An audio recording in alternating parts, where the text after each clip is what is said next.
Om Shri Sai Ram, everyone. Can I have your attention? Kids at the front, can I have your attention? I hope everybody had a wonderful lunch. And I know it's really nice to see so many faces. Maybe you're catching up. Maybe you're, having just kind of, enjoying the excitement of the day. I just wanted to make an announcement. If everyone can get seated, get comfortable, we will be starting the program in less than 20 minutes, or in less than 10 minutes, sorry. The procession will be starting shortly, so if we can get everybody assembled in the hall, my request is that if you are in the hall, please come up as close to the front so that we can make space for anybody who's entering the hall later, and that way we avoid, unnecessary disruption. And there is a jam-packed program for you this afternoon, so I will leave you in suspense for that, but I appreciate you all taking your seats. Thank you.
शमन्तुषधारिणं व्रतं च भरतं हस्ते बिभ्राणं मूषकध्वजं रक्तं लम्बोदरं शूर्पकर्णकं रक्तवाससं रक्तगन्धानुलिप्ताङ्गं रक्तपुष्पैः सुपूजितं भक्तानुकम्पिनं देवं जगत्कारणमच्युतम् आविर्भूतं च शिष्यादौ प्रकृतेः पुरुषात् परम् एवं ध्यायति यो नित्यं स योगी योगिनां हरः नमो भ्रातपतये नमो गणपतये नमः प्रमथपतये नमस्ते अस्तु लम्बोदराय एकदन्ताय विघ्ननाशिने शिवसुताय वरदमूर्तये नमः ॐ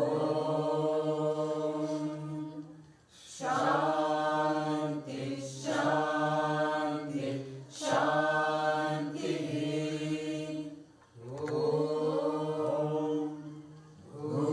भूर्भुवस्वः तत्सवितुर्वरेण्यं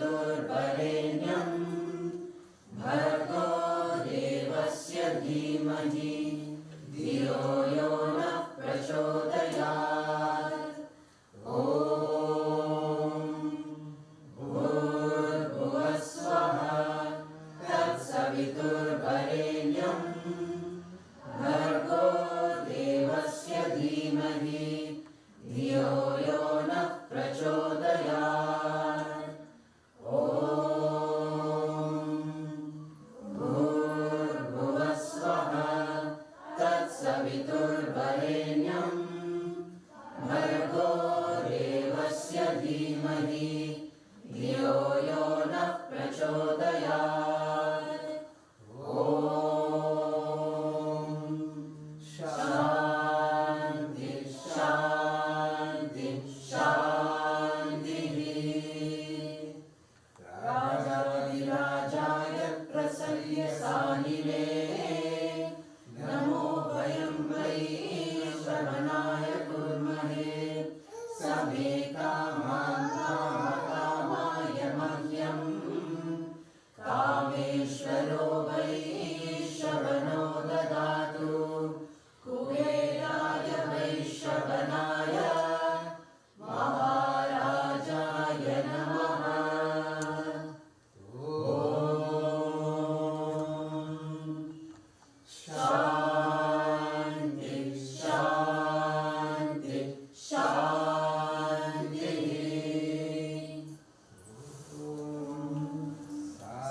ईश्वराय विद्महे सत्यदेवाय धीमहि तन्नः सर्वः प्रचोदयात्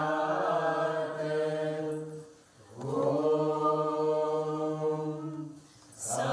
ईश्वराय विद्महे सत्यदेवाय धीमहि तन्नः सर्वः प्रचोदयात्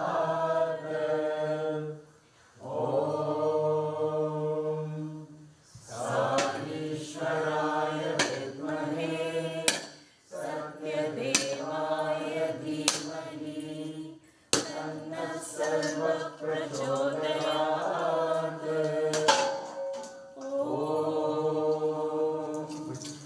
ॐ ईश्वराय विद्महे सत्यदेवाय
साई रे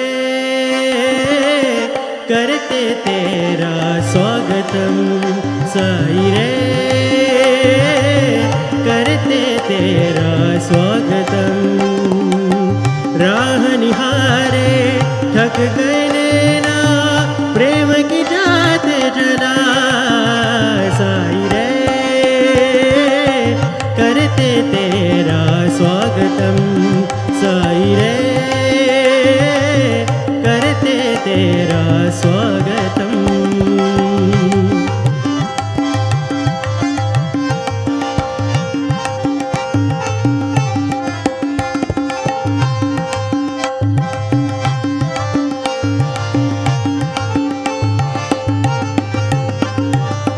तुम जो आए दर्श के प्यासे नैनों के दीप जले बिन बाती दिल में उमंगे जागे फिर से दिलों में आई खुशी की बात ओ खुशियाँ ही खुशियाँ दिल में छाई स्वागत ओ मेरे साई साई रे करते तेरा स्वागतम साई रे करते तेरा स्वागतम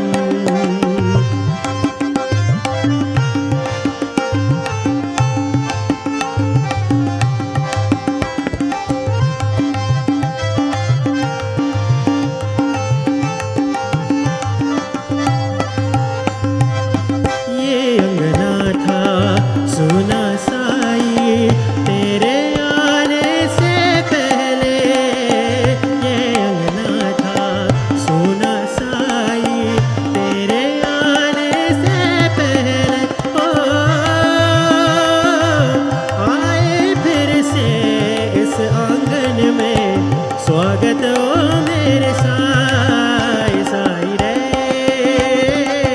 करते तेरा स्वागतम राह निहारे थक गए नैना राह निहारे थक गए नैना प्रेम की जात जला साई रे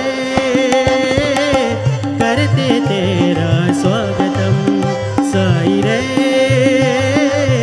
करते तेरा स्वागतम साई रे करते तेरा स्वागतम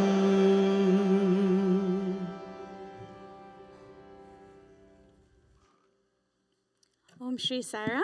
We're going to begin today's afternoon program with the opening prayers, land acknowledgement, and the national anthem.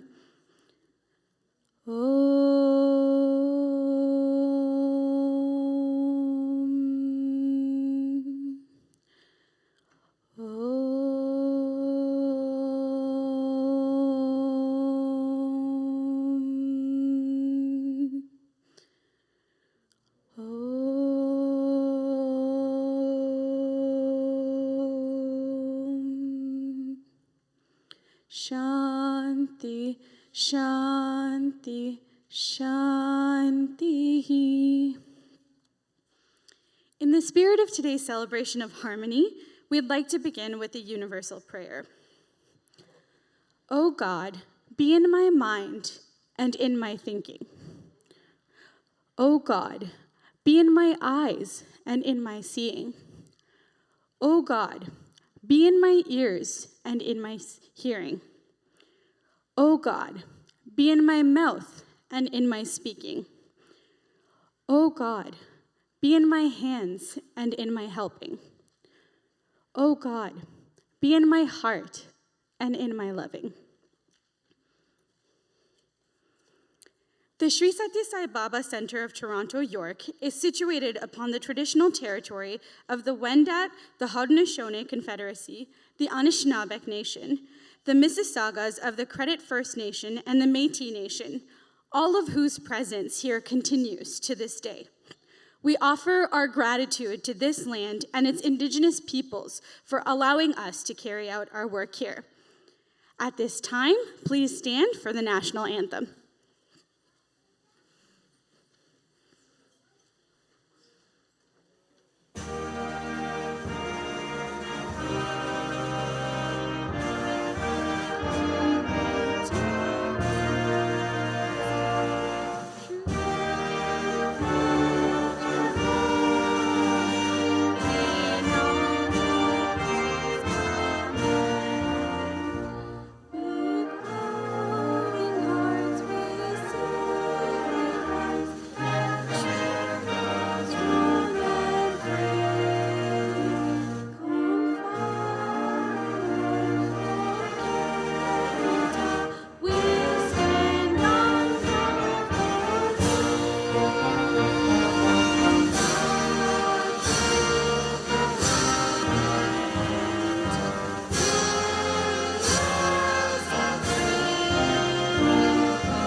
Thank you. Please be seated.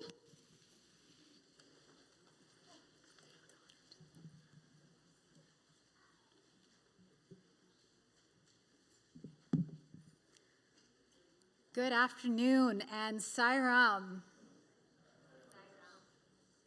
We want to offer and start this celebration by offering our gratitude to Sri Sathya Sai Baba. His life and message are the reason we are gathering for this momentous occasion today. Because of each and every one of you being here to celebrate through prayers, songs, and stories, we get to live the expansion of his message. Today, we have with us some special guests from across the Toronto community for this celebration of unity in diversity. Welcome to the Sri Sathya Sai Baba Center of Toronto, York. We are honored to have you here with us today. We also welcome our dear Sai family all the way from the youngest members, as you can see they are seated in the front, to our beloved elders and everyone in between. Thank you all for being here. My name is Bijal. And my name is Simi, and it's our pleasure to serve as your MCs for this afternoon's program. Before we begin, we'd like to review some housekeeping rules. The men and women's washrooms are located through the hall doors and to the right, and as you walk down the hall on the right side, you will also find the accessible washroom as well as the first aid room. In the event of any emergency, please remain calm and wait for instructions from our volunteers, who can be identified with their blue scarves. Fire exits are located to the back of the hall and outside the main doors on your right as well. At this time, we kindly request that cell phones are off or on silent. And as similar to this morning's event, we kindly request that you stay seated in the hall. While there's a number of different offerings happening around the building today, everything will be visible on the two projector screens for you to enjoy. At this time, it's our pleasure to invite Uncle Rohil up for the welcome address.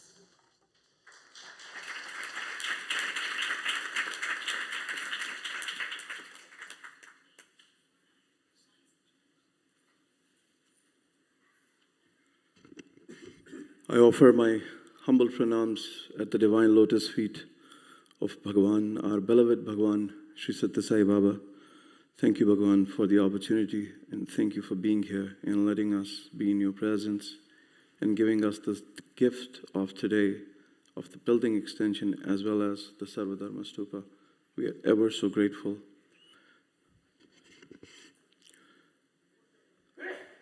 Respected elders, First Nation chief,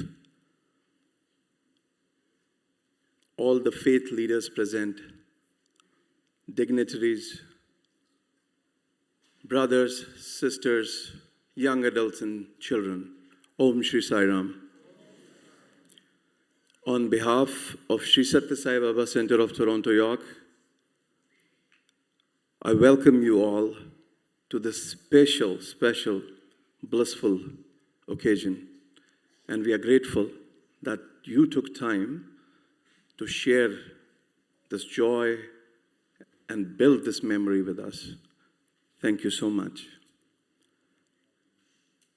As Bijal and Swami, as we call them. Now, why did I stumble? Because both of them have actually grown in the center. They are a prodigy of, like you have a Sunday school, we have something called Bal Vikas, and they have grown up. So we used to calling them informally, so that's why I got stuck. But they are our MCs, and we have a fantastic program planned for you today, and which will include the inauguration of the stupa, and followed by a cultural offering by our young adults and SSC children. But why is this day important? Why? And definitely, we all know, it's not just about the bricks and mortar. It is not. It is a resolve from our Sai community to our community partners, our brothers and sisters from multi-faith spectrum, that we are here to support, nurture, and grow the culture and the faith in all religions. Because that is what is at the core of Sri Sathya Sai Baba's organization worldwide. I am the president of the center. That is a tenure I have for a certain period. But each and every person of this organization is very proud to be a Sevadal. For those people who are joining us from other communities or who have not been to our center, Sevadal loosely translates to Seva is service. Dal can be transferred to a group or a team. So it's a group of people ready to serve. And in our organization, what we say is service should not be of convenience. Like in many other organizations, it should be an instinct, like a muscle memory. And that core belief allows Sathya Sai Seva organization to be open for multi-faith, to practice multi-faith, not just talk about it. It is not a checklist for us. We believe in practicing multi-faith, the culture of multi-faith, the ethos of multi-faith. How can we get together?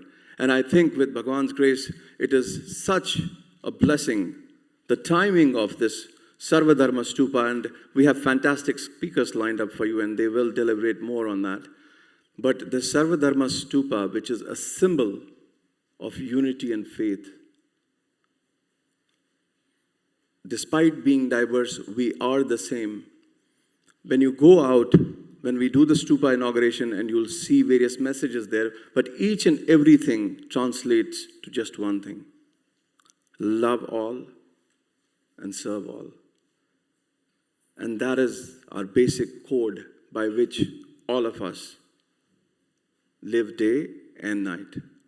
And because we are focused on loving all and serving all, it is not very difficult for us to believe and respect people and communities of any faith. We welcome them. And we've been fortunate that we have received the same welcome in other organizations, because they know that Sri Sathya Sai Baba organization worldwide walks the talk on multi-faith.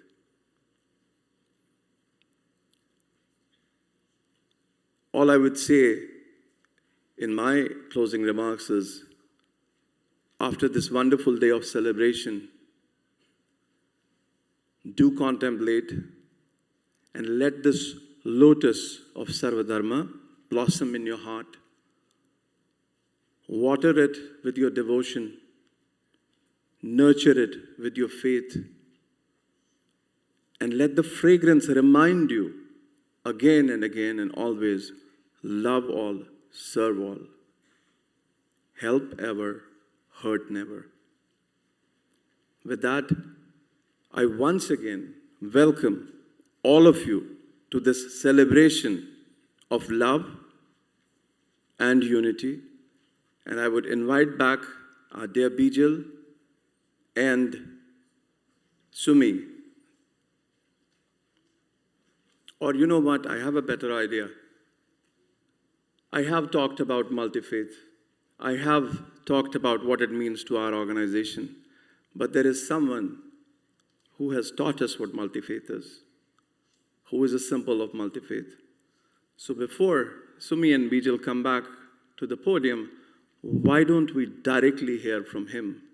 Bhagwan Sri Sathya Sai Baba, what does he have to say about multi-faith? Jai Sai Ram.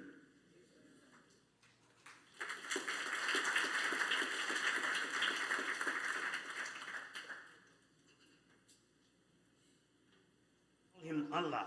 Jehovah enchu Satkraityavulu. Good Christians call him Jehovah. Pullabjakshudanenchu Christ Vishnu Vaishnavulu. And Vaishnavas call him as Pullabjaksha. Shambho enchu Sevulu Sada. Saivites call him Shambho. ప్రలాభంబున కొలువ అందరికీ ఐశ్వర్యమును దయను ప్రేమను అందించి కాపాడేటువంటి దేవుడు ఒక్కడే అని భావించుడి. We may give him any number of names, extol him as Allah, Jehovah, Vishnu and Shiva, but yet the same God confers plenty, prosperity, compassion. God is one. పేర్లు అనేకంగా ఉంటున్నాయి. He has many names. ఒక్కొక్కరు దాని గురించి ఒక మతంగా స్థాపించుకుంటూ వచ్చారు. And every religion has got its own ఈ మతములు comprehension. వేరు కాదు. In fact, they are different. not different. మతములన్నీ వేరు, మార్గము ఒక్కటే. Though religions differ, the path is one. వస్త్ర భేదము వేరు, వస్తువు ఒకటే. The yarn is one, though cloth seems to be different. శృంగారములు వేరు, బంగారం ఒక్కటే. Jewels are different, but gold is one. పశుల వన్నెలు వేరు, పాలు ఒకటే. The color of the cows is different, but జీవ milk జంతువులు is వేరు, one. జీవుండు ఒక్కటే. Though there are many individuals, but the indwelling జాతి is నీతులు వేరు, జన్మం ఒకటే. there may be many of the beings, but the birth is same. కనుకనే ప్రతి మానవుడు కూడాను తన తత్వాన్ని తాను గుర్తించుకుంటే సత్యము స్మరణకు వస్తుంది. Therefore, if everyone investigates and inquires to know his true nature, he can experience truth.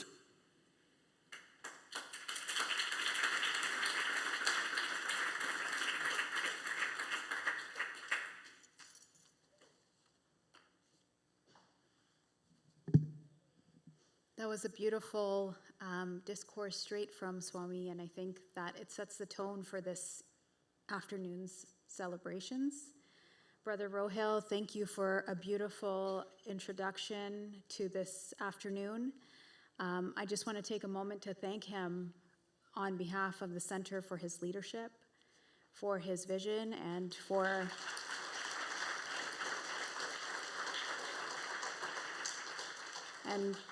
carrying forth the work that has been not only going on in the time where we have been executing this project, which stems, over 3 years, but the work of decades. And so being, like you said, you are holding this position for this short time. We want to thank you for doing such a wonderful job. As our dear Swami says, let the different faiths exist. Let them flourish.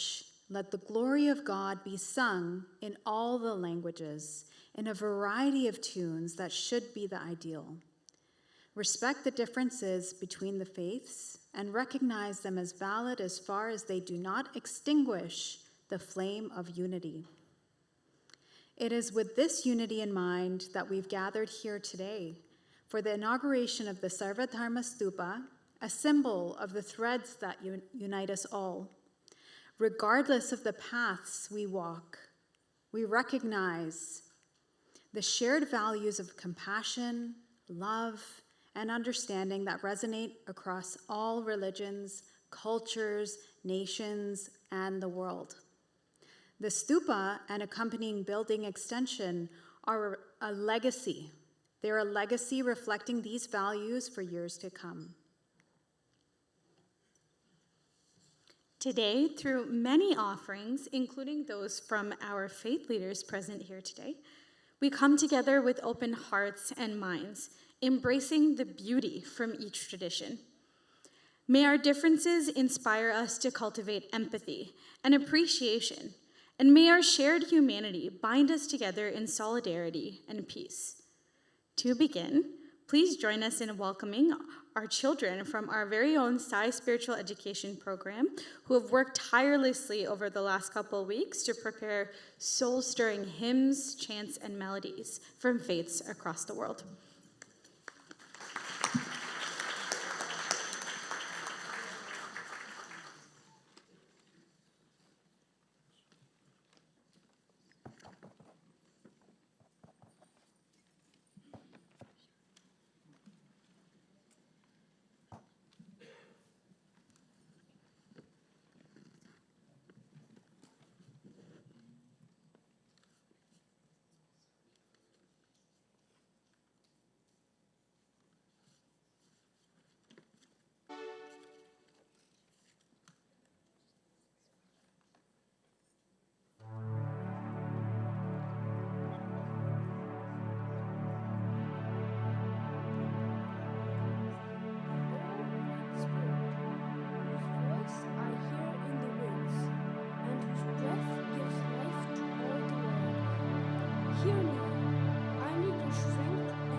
And purple sunset.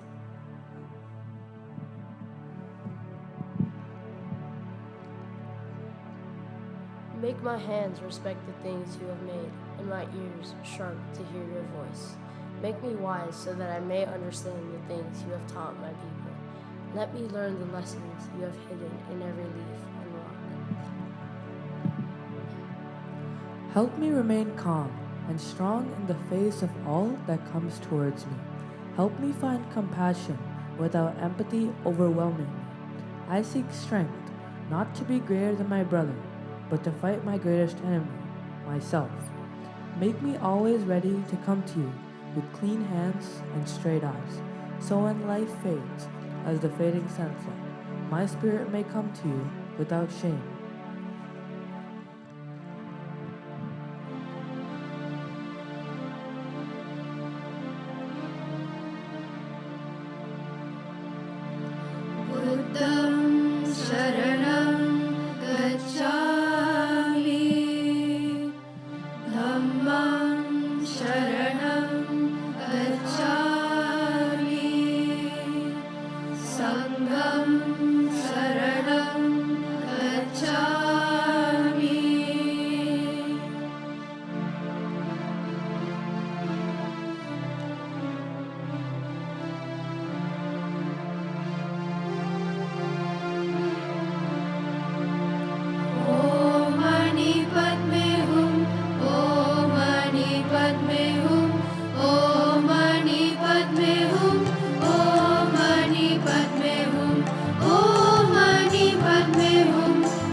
Our Father, who art in heaven, hallowed be thy name. Thy kingdom come, thy will be done on earth as it is in heaven. Give us this day our daily bread, and forgive us our trespasses, as we forgive those who trespass against us, and lead us not into temptation, but deliver us from evil. Amen.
Thank you so much for those wonderful prayers.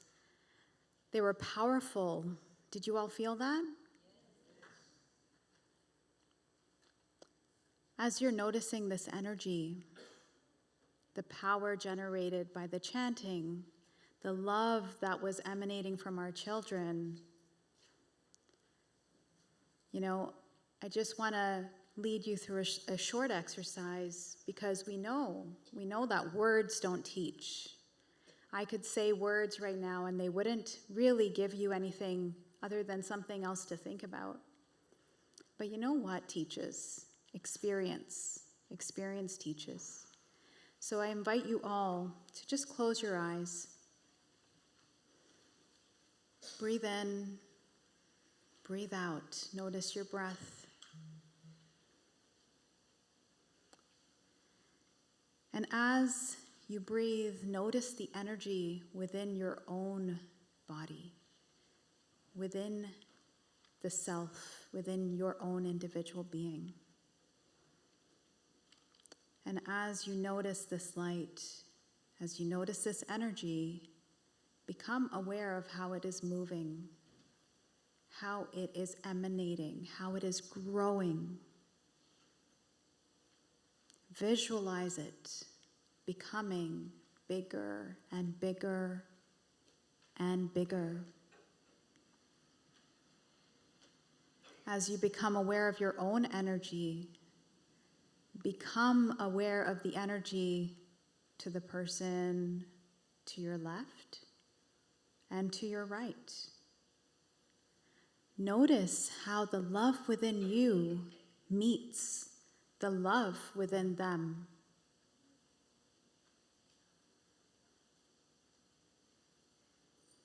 And as you become aware of that,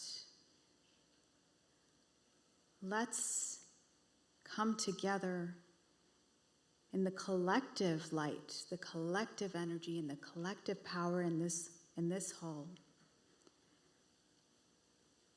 And as we focus on the light of who we are individually, how much more powerful, how much more beautiful, how much more clear it is to access and feel the joy and peace of our oneness. Return your attention to your breath, and when you are ready, open your eyes. Thank you, Sister Bijal. I think we can all feel the energy charging this room.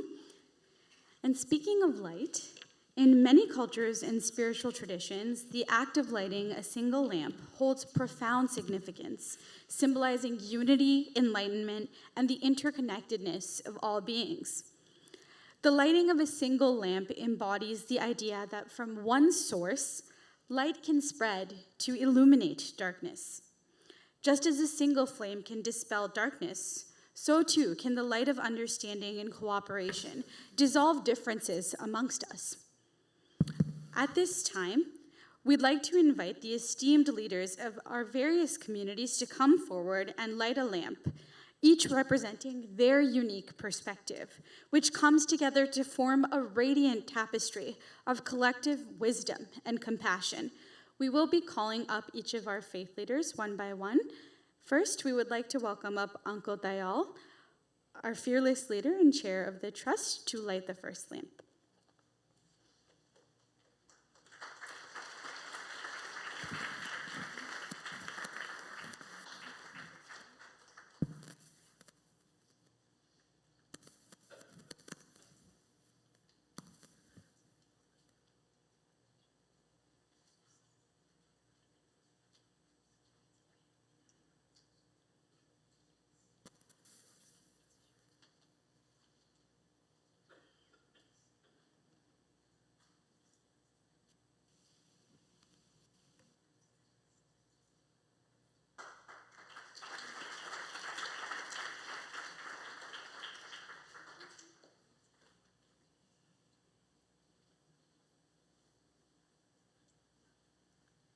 Next, please join me in welcoming Okimakan George Lepin.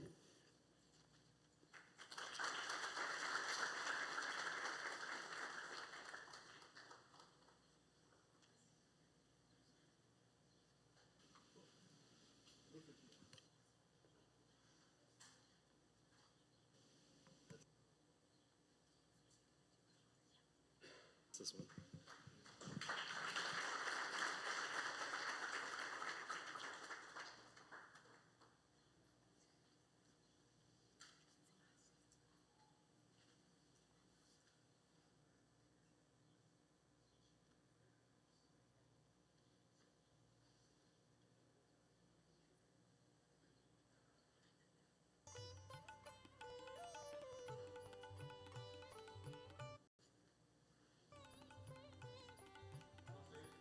Moki Makanki Skinuhumuku, Wanikanu Pasqua Moswin. I'm speaking a traditional language known as Plains Cree.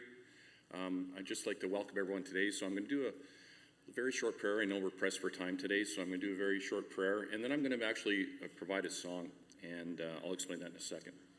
So Creator, Maker of all things, Maker of all life, thank you for allowing us to come together as a group, usually as a circle. And a circle teaching in our community is very, very old. It's over 10,000 years old.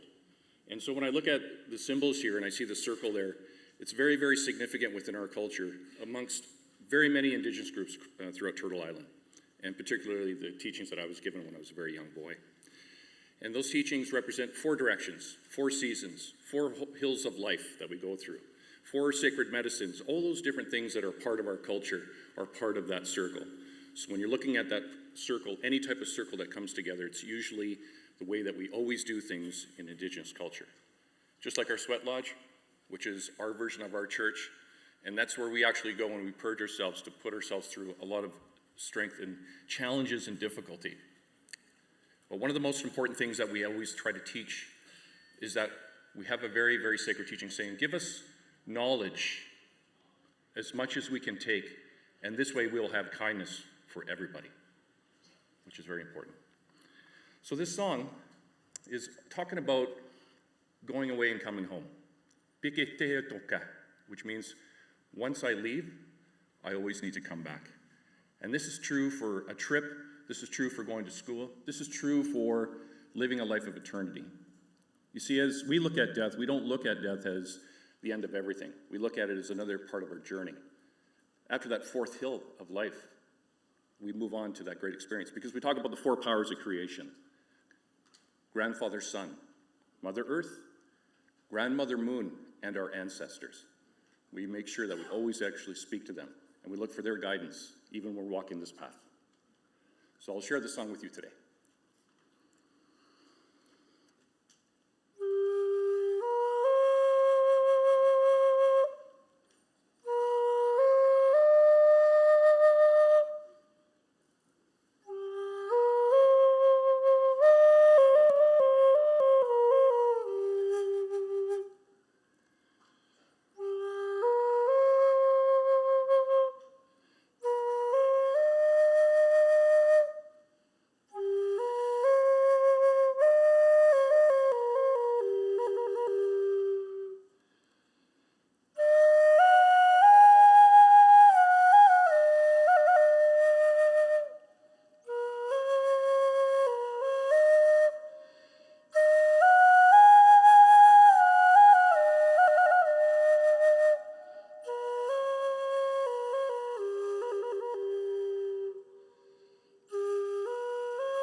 Welcome home.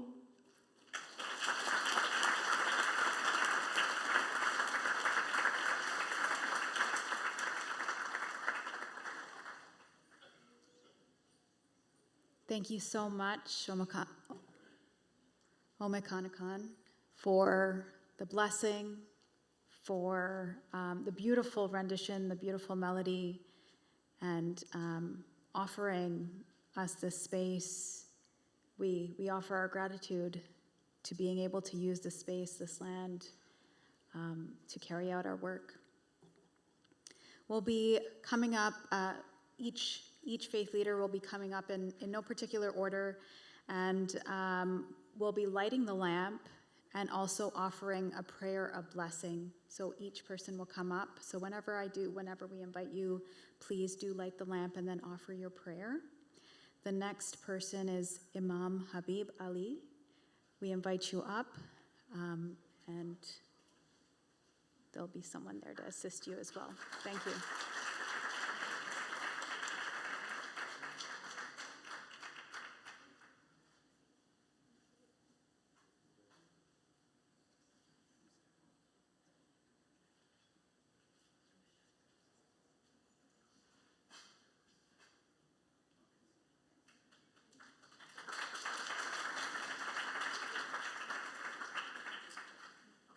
Thank you very much.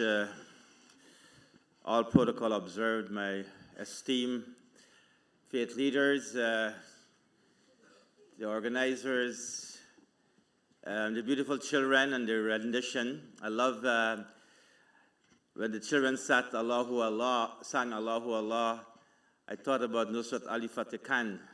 So we do have a legacy here in Toronto. Assalamu alaikum.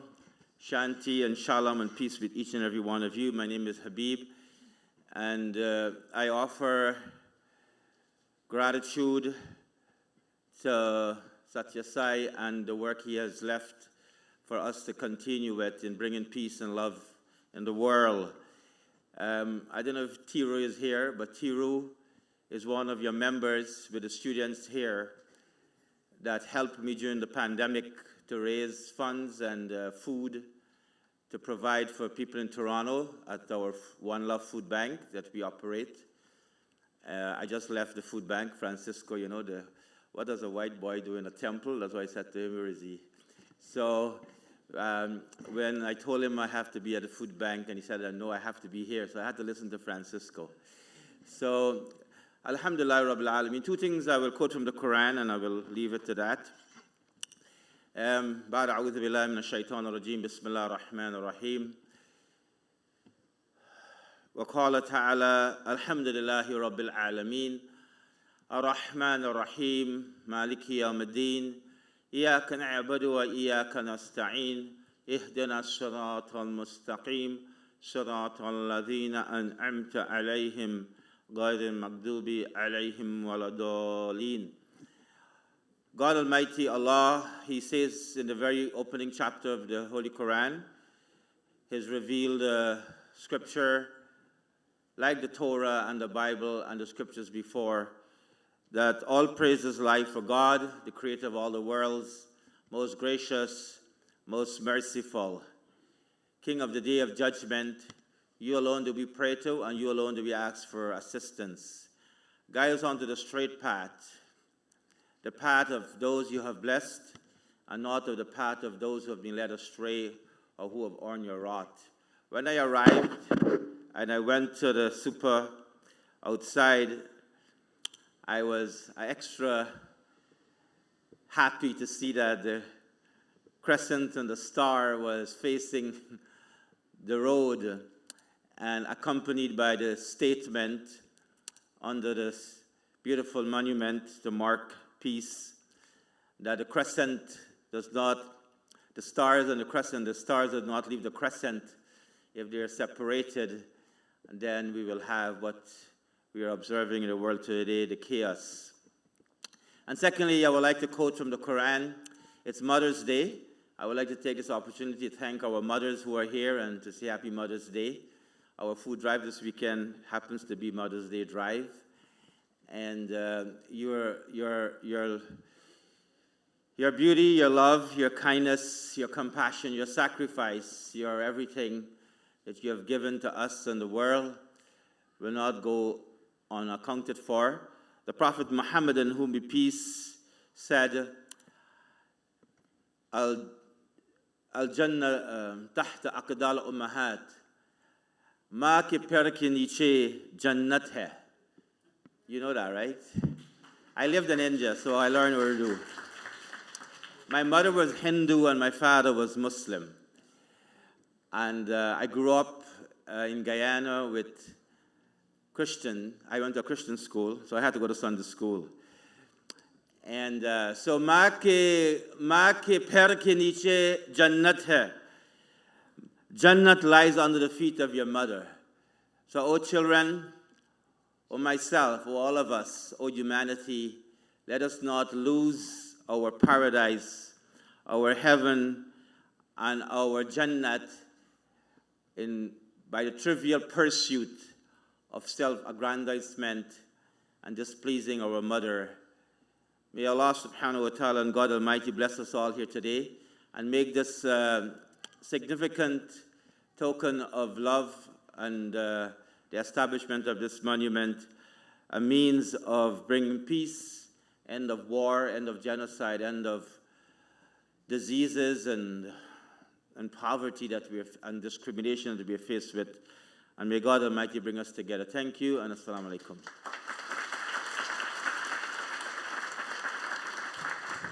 Thank you, Imam Ali. It's always wonderful to have you with us, and we look forward to your next visit as well. Thank you for the beautiful message on Mothers for Parents' Day. At this time, I'd like to invite Rabbi Judy Katz-Howard for a prayer and to light the lamp as well.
Thank you for the double honor. Good afternoon to the head of the trust, Mr. Dayal Mirchandani, to the president of the Sai Center, Mr. Rahel Somble, to my fellow leaders of faith communities, and to all of you who are assembled to inaugurate the extension of the building and this beautiful new monument outside, representing the unity of all faiths and respect for the many expressions of human spirituality. It's an honor for me to be here to share some Jewish prayers and blessings. And first of all, thank you for a beautiful Shema Yisrael from the young people. The great Rabbi Hillel, who lived in Babylonia and in Israel more than 2,000 years ago, encouraged the Jewish people to follow the example of Aaron, the biblical high priest, to love peace and pursue peace, love all God's creations. So, my friends, you see, we have much in common. Love, peace, loving kindness, finding the inherent divine nature of human beings and of all God's creations. I'm honored to offer this blessing in Hebrew and then in English. Baruch atah Adonai Eloheinu melech haolam, she'achayanu v'kiyimanu v'higianu lazman hazeh. Our God and God of our world, thank you for having granted us life, sustaining us, and enabling us to reach this momentous time. And I offer you this prayer. God, enlighten our eyes that we may embrace peace and show love through our actions and deeds of loving kindness, empowering us with wisdom and with understanding, embracing our diversity. God, grant us peace and loving coexistence. In our ancient words, Let love and righteousness flow like a mighty stream. Let peace fill the earth as the waters fill the sea. And together we say, Amen.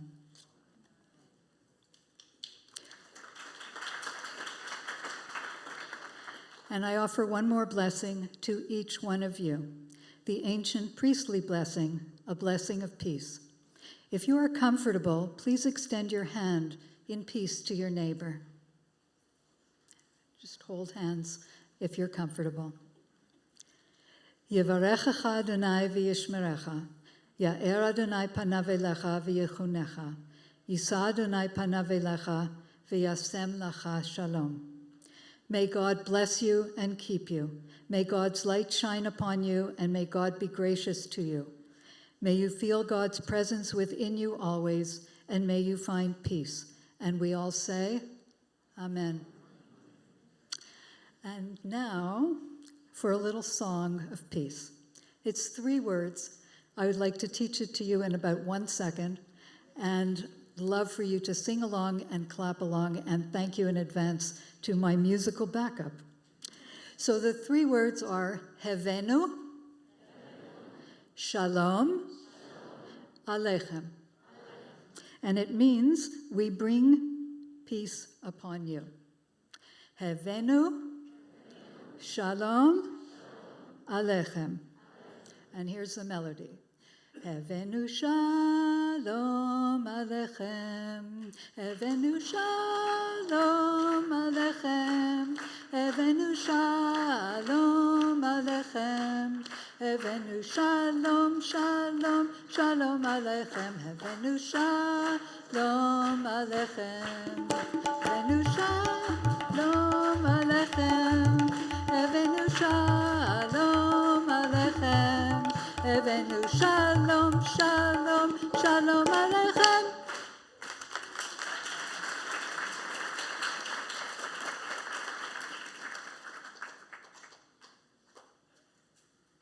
Oh, we love that so much. Thank you so much, Rabbi Judy Katz-Howard. Another round of applause. Next, I would like to call up Ervad Mabad Dastur and Chairperson Maruk Tabak. Please go ahead and light the flame, and then you are invited to offer your prayer.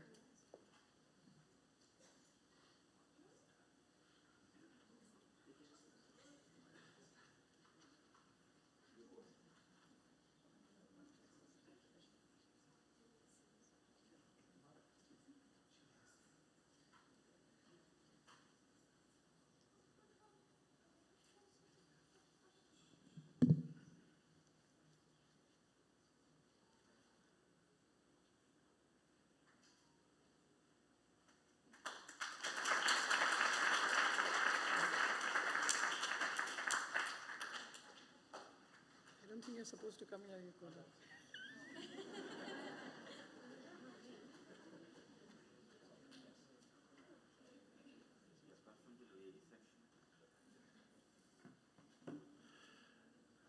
Good afternoon, everyone.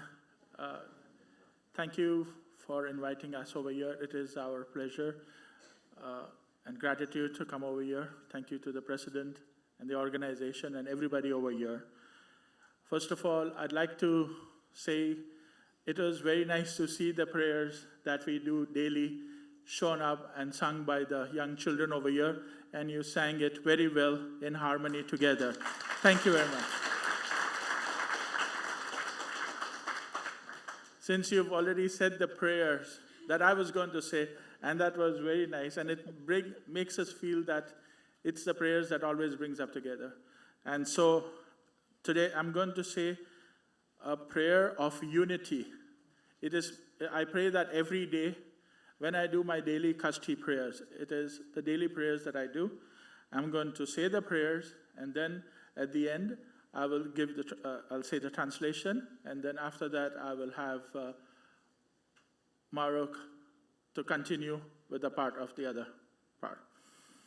So, here is the prayer. Hamazor bim, Hamazor shobim, Hamazor veshkerfe bim, Hamauzur kerfe karan beam, duraz wana karan beam, sar serad wa chinwat pul, buzar shad wa shan, man beve tarirad, behesta garotman wa pashum khan, roshan garotman, hama karashmi abarasad. The translation goes as follows. May we remain united in strength. May we remain united in righteousness. May we remain united in many good deeds. And may we remain the doers of all the meritorious deeds too. May we remain afar from the gully of evildoers. May we be able to cross the Chinwat bridge with rejoicing with ease from over the summit. May we then attain the eternal bliss and the heavenly celestial light of the Garotman. May such pious yearnings be granted unto us. Thank you all very much. And I would now like Mauruk Tabak to continue with the rest of the other part. Thank you.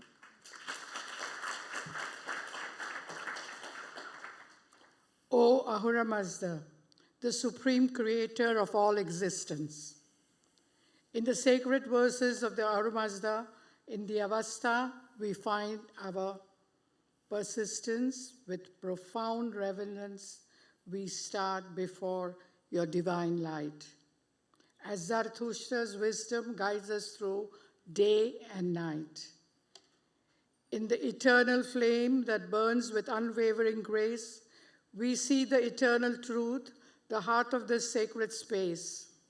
Grant us the wisdom to choose the path of righteousness, to conquer the shadows of ignorance and togetherness. As the ages have turned into civilizations, have risen, your teaching remains an enduring beacon we envision. With steadfast resolve, we rise like morning sun. In the spirit of Asha, our journey has just begun. In the east, where the sun's rays first embrace the sky, may hope and compassion in every heart multiply. With hands joined in unity, we offer prayers for a world bathed in love, compassion everywhere. Let the ancient Avestan verses resonate through the ages, unifying souls, turning history's darkest pages. With boundless gratitude, we beseech you this day. Guide us towards a world where kindness forever holds a sway. In your name, Ahura Mazda, we humbly implore for peace to reign, for shore to distant shore. May this prayer echo like a timeless celestial song for a world of harmony where all hearts belong. As we close our eyes in silent contemplation, may your divine light bless every nation. In your name, we gather united in love's embrace. In this Zoroastrian-inspired prayer, we find solace. Blessings. Thank you.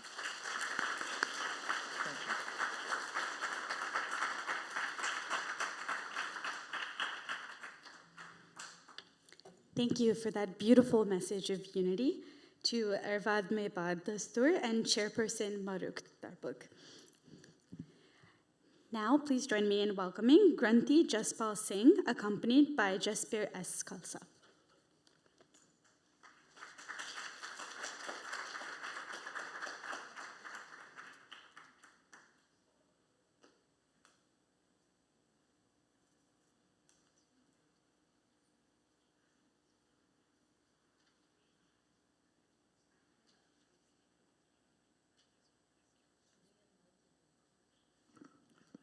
Waheguru ji ਕਾ ਖਾਲਸਾ ਵਾਹਿਗੁਰੂ ਜੀ ਕੀ ਫਤਿਹ. Please stand up everybody and cover the head. Can we ask you to invite you to light the lamp?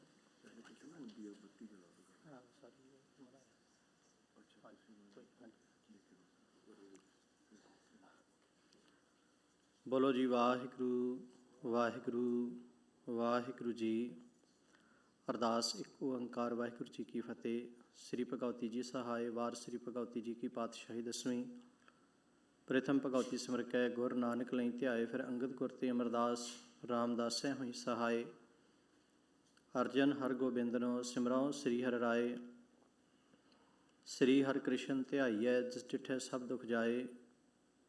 Tegh Bahadur ਸਿਮਰਿਐ, ਘਰ ਨੌ ਨਿਧਿ ਆਵੈ ਧਾਏ। ਸਭ ਥਾਈ ਹੋਏ ਸਹਾਏ। ਦਸਵਾਂ ਪਾਤਸ਼ਾਹ ਸ੍ਰੀ ਗੁਰੂ ਗੋਬਿੰਦ ਸਿੰਘ ਸਾਹਿਬ ਜੀ ਸਭ ਥਾਈ ਹੋਏ ਸਹਾਏ।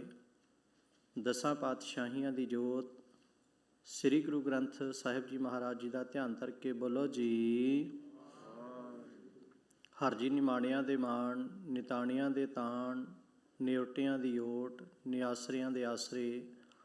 ਧੰਨ ਸ੍ਰੀ ਗੁਰੂ ਗ੍ਰੰਥ ਸਾਹਿਬ ਜੀ ਮਹਾਰਾਜ ਆਪ ਜੀ ਦੇ ਪਾਵਨ ਚਰਣਾ ਪਾਸ ਸਮੁੱਚੀ ਸੰਗਤ ਦੀ ਨਿਮਰਤਾ ਸਹਿਤ ਅਰਦਾਸ ਬੇਨਤੀ ਦਰ ਪ੍ਰਵਾਨ ਕਰਨੀ। ਆਪ ਜੀ ਦੀ ਕਿਰਪਾ ਸਦਕਾ ਆਪ ਜੀ ਦੇ ਸੇਵਕਾਂ ਨੇ ਸਰਬ ਧਰਮ ਸੰਮੇਲਨ ਕੀਤਾ। ਸੱਚੇ ਪਾਤਸ਼ਾਹ ਜੀ ਸਰਬੱਤ ਦੇ ਭਲੇ ਵਾਸਤੇ ਕਿਰਪਾ ਕਰਨੀ। ਸੱਚੇ ਪਾਤਸ਼ਾਹ ਜੀ ਆਪ ਜੀ ਦਾ ਪਾਵਨ ਫਰਮਾਨ ਹੈ, ਅਵਲ ਅੱਲਾਹ ਨੂਰ ਉਪਾਇਆ, ਕੁਦਰਤ ਕੇ ਸਭ ਬੰਦੇ। ਏਕ ਨੂਰ ਤੇ ਸਭ ਜਗ ਉਪਜਿਆ, ਕੌਣ ਭਲੇ ਕੋ ਮੰਦੇ। ਦੇ ਮਹਾਵਾਕ ਅਨੁਸਾਰ ਕਿਰਪਾ ਕਰਨੀ, ਸਰਬੱਤ ਦਾ ਭਲਾ ਕਰਨਾ। ਖੱਤਰੀ ਬ੍ਰਾਹਮਣ ਸੂਦ ਵੈਸ, ਉਪਦੇਸ਼ ਚਹੁ ਵਰਨਾ ਕੋ ਸਾਂਝਾ। ਗੁਰਮੁਖ ਨਾਮ ਜਪੈ ਸੋ ਉਦਰੈ ਕਲ ਮਹਿ ਘਟ ਘਟ। ਨਾਨਕ ਮਾਂਝਾ ਦੇ ਮਹਾਵਾਕ ਅਨੁਸਾਰ ਸਰਬੱਤ ਦਾ ਭਲਾ ਕਰਨਾ। ਸਾਰਿਆਂ ਵਿੱਚ ਆਪਸੀ ਪ੍ਰੇਮ ਪਿਆਰ ਸਲੂਕ ਇਤੇਫਾਕ ਬਖਸ਼ਿਸ਼ ਕਰਨਾ। ਦੇਸਾਂ ਪ੍ਰਦੇਸਾਂ ਵਿੱਚ ਰਕਸ਼ਾ ਕਰਨੀ, ਅਮਨ ਚੈਨ ਸ਼ਾਂਤੀ ਬਣਾਈ ਰੱਖਣੀ। ਸਰਬੱਤ ਦਾ ਭਲਾ ਕਰਨਾ। ਸਹੀ ਪਿਆਰੇ ਮਿਲਣੇ, ਜਿਨ੍ਹਾਂ ਮਿਲਿਆ ਆਪ ਜੀ ਦਾ ਨਾਮ ਚਿਤ ਆਵੇ। ਨਾਨਕ ਨਾਮ ਚੜ੍ਹਦੀ ਕਲਾ, ਤੇਰੇ ਭਾਣੇ ਸਰਬੱਤ ਦਾ ਭਲਾ। ਬੋਲੇ ਸੋ ਨਿਹਾਲ, ਸਤਿ ਸ੍ਰੀ ਅਕਾਲ। ਵਾਹਿਗੁਰੂ ਜੀ ਕਾ ਖਾਲਸਾ, ਵਾਹਿਗੁਰੂ ਜੀ ਕੀ ਫਤਿਹ। Thank you everybody.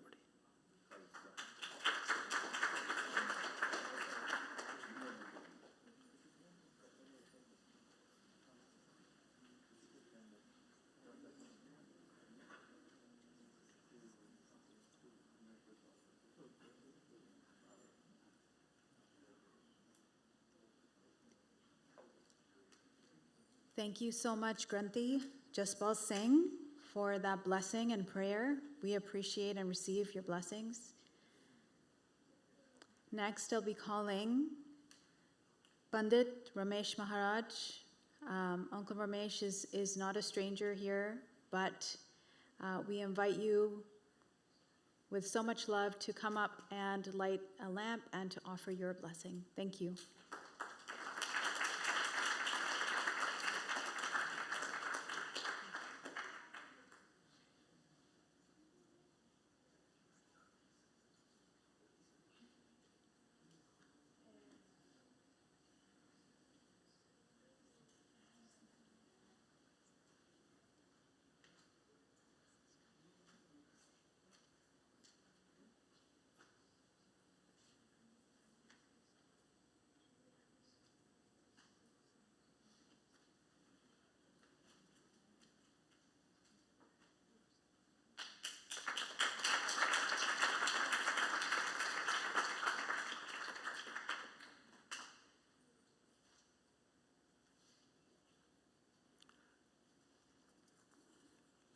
Sai Ram, Sita Ram, Assalamu Alaikum, Sat Sri Akal, Shalom.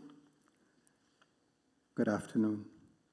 First of all, I'd like to thank you, the Rohil, Dayalbhai, also all those who have spent so much time and energy and effort to organize this program for today,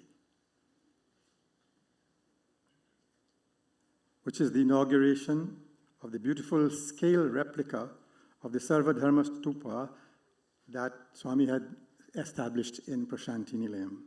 And also at the same time, I think I was told that we're giving a blessing to the new addition to the building as well, which was also recently completed.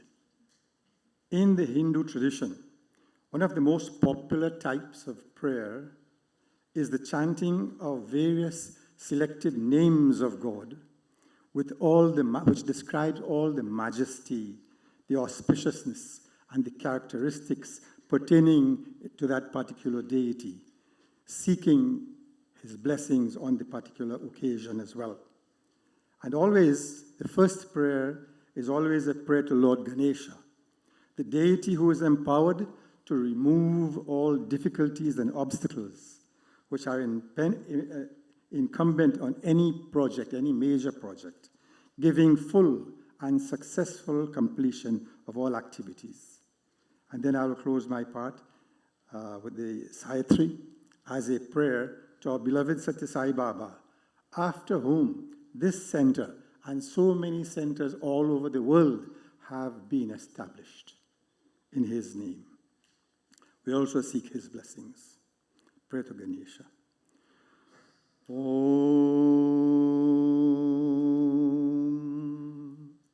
Om.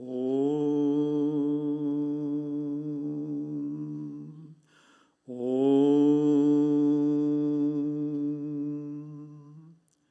Vakratunda Mahakaya Suryakoti Samaprabha Nirvignam Kurume Deva Sarvakareshu Sarvada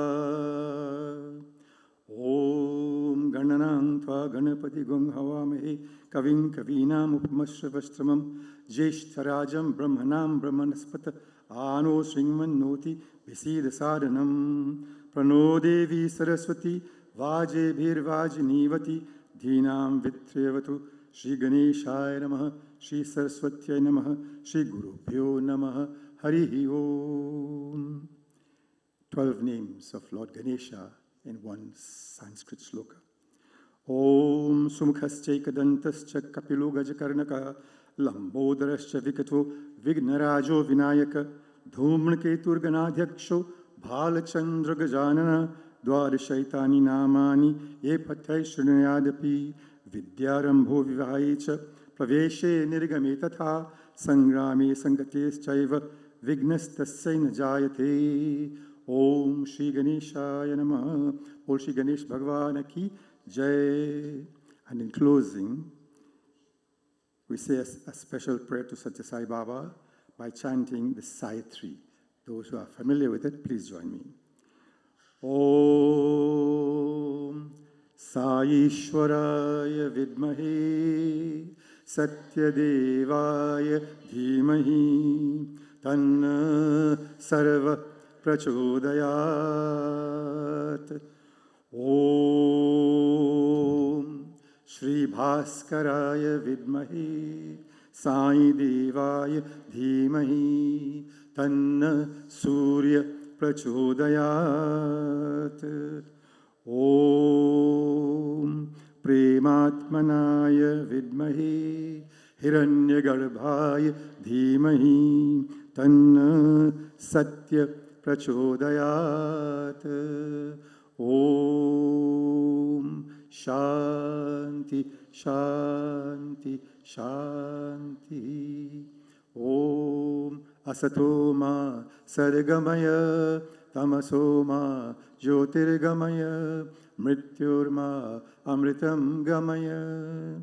Om Samastaloka Sukhino Bhavantu. Samastaloka Sukhino Bhavantu. Samastaloka Sukhino Bhavantu. Om Shanti Shanti Shanti. O Lord, lead us from untruth to truth. Lead us from darkness into thy holy light, and lead us from death into immortality. May all the worlds be peaceful and happy. Jai Sai Ram. Thank you.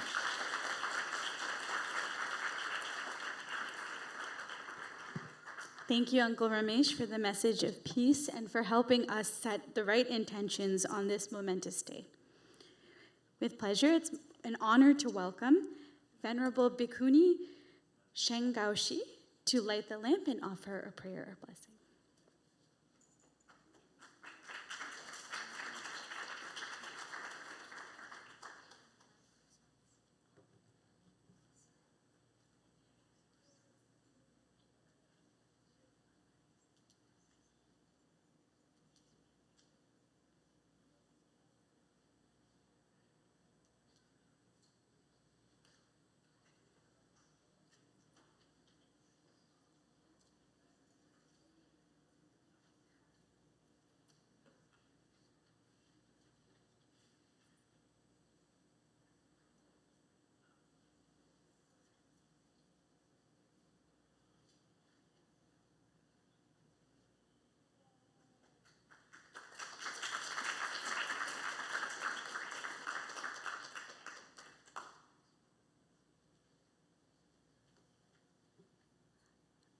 Good evening, everyone.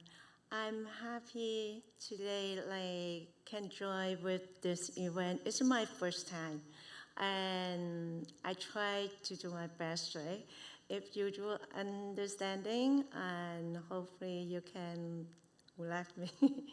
And I will chant Heart Sutra, and with the Mandarin, so I will do it.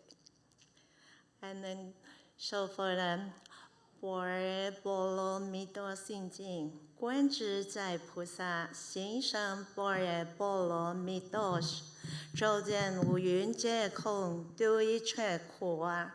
舍利子，说不异空，空不异色，色即是空，空即是实色，受想行识亦复如是。舍利子，是诸法空相，不生不灭，不垢不净，不增不减，是故空中无色，无受想行识，无眼耳鼻舌身意，无色心香味触法。无眼界来自无一世界，无明也，无明经来自无老实，一无老实经。无苦界灭道，无知亦无得，亦无所得故。菩提萨埵依般若波罗蜜多时，究竟无多一切苦啊！舍利子，色不异空，空不异色，色即是空，空即是色，受想行识亦复如是。舍利子，是诸法空相，不生不灭，不垢不净，不增不减，是故空中无色，无受想行识，无眼耳鼻舌身意，无色心香味触法，无眼界来自无一世界，无明也，无明经来自无老实，亦无老实经，无苦界灭道，无知也无得，也无所得故。菩提萨埵依般若波罗蜜多故，心无挂碍，无挂碍故。无有恐怖，远离颠倒梦想，究竟涅槃三世诸佛。依般若波罗蜜多故，得阿耨多罗三藐三菩提。故知般若波罗蜜多是大神咒，是大明咒，是无相咒，是无等等咒，能除一切苦，真实不虚。故说般若波罗蜜多咒，即说咒揭谛揭谛波罗揭谛波罗僧揭谛菩提萨婆诃。Sorry.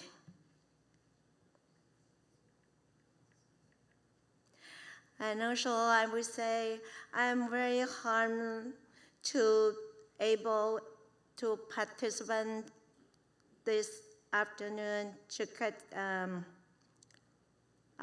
for the sutra, for the stupa. And also for my heartfelt to visit for global peace and the good health at all. Sorry. Amitabha.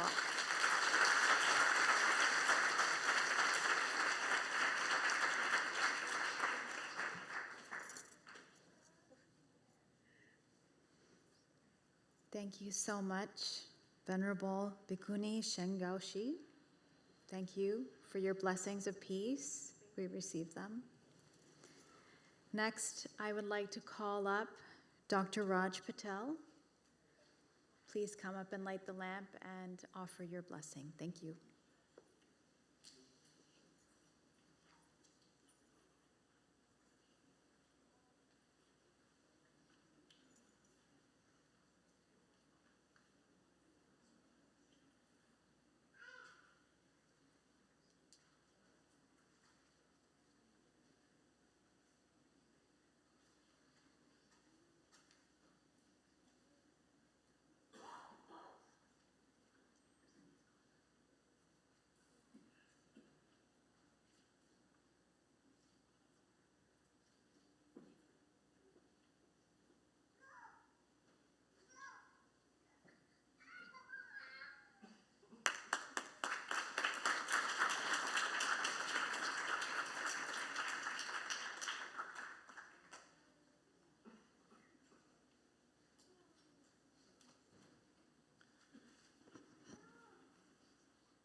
Jai Jinendra, we Jains greet as Jai Jinendra. That's Lord Mahavira and other Tirthankars. We remember them, their virtues, what they taught us to liberate all your karmas and free your soul from birth and death. Namaste, Om Sri Sai Ram, Jai Shri Ram, Shalom, and good afternoon. First of all, I would like to thank the organizers to extend their invitation to Jain Society of Toronto and other Jain community in GTA to be part of this historic moment where we all together celebrate our piece of path. Everyone before I'm on the podium was talking about the peace, the love, and all the different faith groups, faith leaders, and faith communities, including Satyasai Temple, Center, or Society. They preach and they did this unique stupa of representing multi-faiths. I would like to give them a big round of applause from all the communities.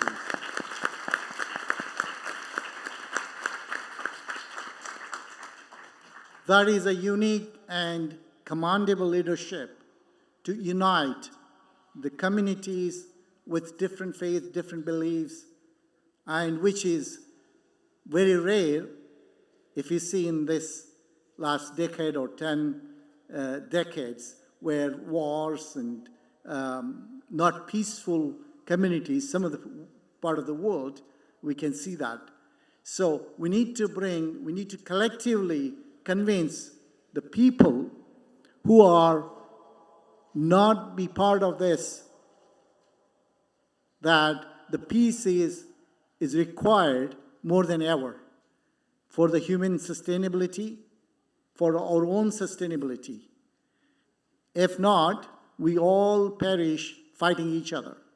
So we may differ in our opinion, views with respect to faith or any different ideas, but still, we have to be united, bring everybody on board, make sure the peace lives in earth, and we live in harmony, irrespective of the creed, color, or religious beliefs. Because that's what I heard from other faith leaders, that everybody wants to have the peace in the community and the larger peace in this world. But somewhere we as leaders, faith leaders, failed to convince to some of our friends, some of our brothers and sisters, where they differ in the opinion and the whole chaos is started, and now we see the world and how we're going to give the peaceful world to our next generation. They are growing up, and if we preach here all the peace, love, whereas they go outside and they see all of the difference between what we taught them here and what is going on in practical. So they are mesmerized with the teachings in these four walls of different faith communities, temples, synagogues, any other way of gatherings with congregations, churches, but when they see the world, it's altogether different. So we have to make sure that in this room, we all understand and thoughtful about a mindfulness of the peace and love. Whereas when our job is to make sure our brothers and sisters who are not convinced, make sure that they love, peace, and harmony in this world. So the most auspicious mantra in Jainism, I will chant. Before that, I'll just give a brief Jain perspective. Some of you know what is Jainism. Jainism is one of the most ancient religions in the world. With its roots in India, Lord Mahavira was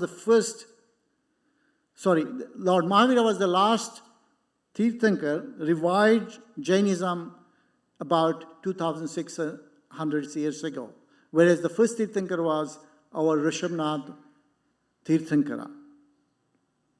One of the three fundamental principles of Jainism is Anekantavad, means open to multi-viewpoints, which we discussing, talking, and re-emphasizing how important it is in this world.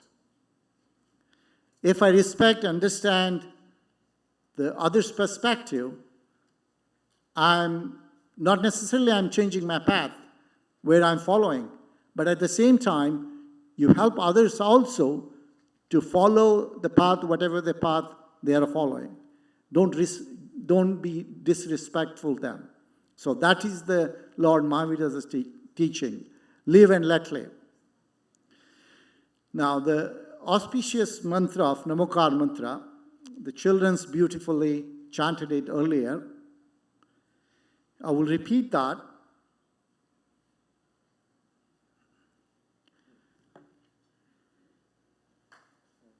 I invite people to fold their hands. Om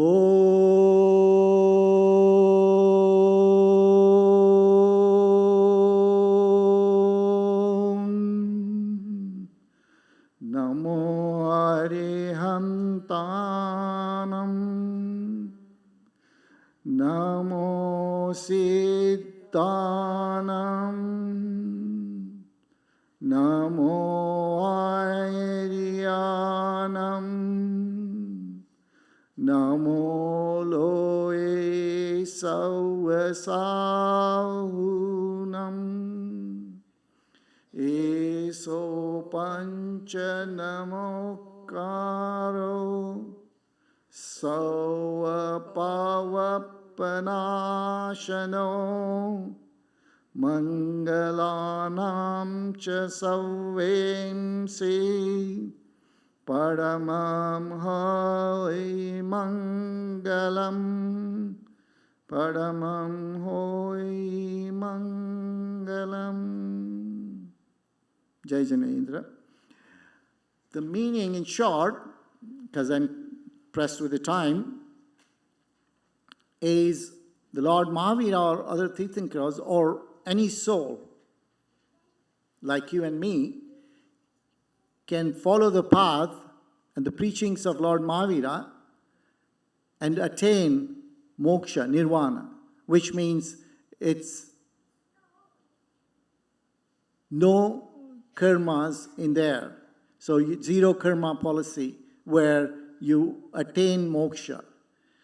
And in other faiths also, they talk about nirvana, moksha, and other format of life when the soul reaches to that ultimate goal of spirituality. And with that, I conclude my prayer and little information about Jainism. Jai Janendra, thank you.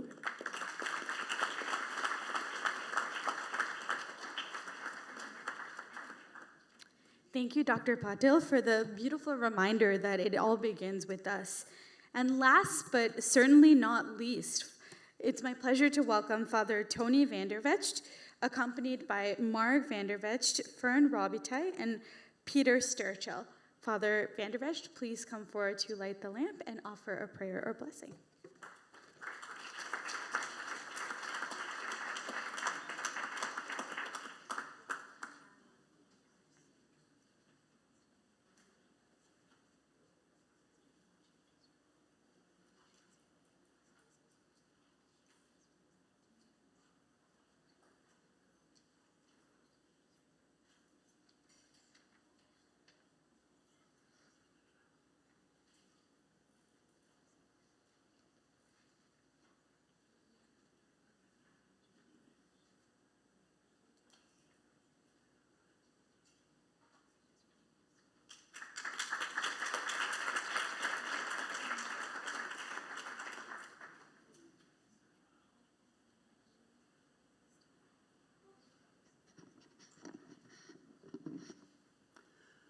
I just want to make a few comments.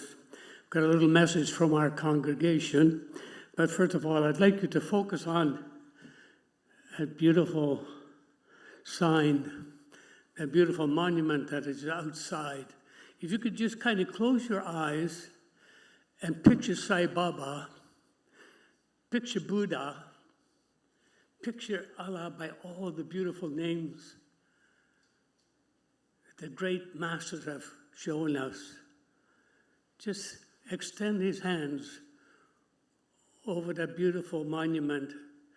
Same in England, in India, and the same here. Precious Lord Sai Baba, we ask you to bless it. And Lord of every creation, for you are one. Bless all the signs of unity. It's deep within our heart, and our souls are crying out for that prayer. Jesus, you said, Father, may they all be one as you and I are one. Dear Sai Baba, this is your beautiful center here in this beautiful country of Canada. We are so highly honored that you invite us to pray harder, to love more deeply, to bring about this unity. And now our message from our congregation. All the great teachers that have come our way, all through the ages, have taught us about our interconnectedness. We are all spiritual beings. We are not these bodies. We have a body. We are spirit of God's very, very special, loving essence. We are the offspring of the eternal Creator. Love is our sacred duty to live by in order to be able to experience true, lasting happiness. We ask for forgiveness for not having been true to our spiritual journey. Like all the petals on the lotus, if the petals were not there, there would be no flower. Teach us again to become part of that oneness. For you said to your Jewish family, our brothers and sisters, hear, O Israel, the Lord thy God is one. We ask for that forgiveness that we seek to divide by our religiosity rather than to unite. We are living the illusion of creation, of separateness, but everything is interconnected. Help us to rediscover that, and we can do so only by the love these great teachers you have sent our way have demonstrated, by being constantly guided by love, by peace, by joy, and the discrepancies that we see to each other, rather than a vengeance. Teach us to forgive each other. Teach us to set each other free. Teach us to be an example of your divine light. Our Creator says that we are all one and of the same essence. May we walk in this truth from now on. May this monument be truly a blessed sign for all faith traditions, to encourage us to walk in oneness, striving for love, to experience true peace, peace that is divinely inspired. It is deep within us, the little flame within us, as Sai Baba has taught us. We need to inspire it to become stronger. To our Creator, we send glory, we send honor and praise, in whose name we will try to love all and serve all. Thank you.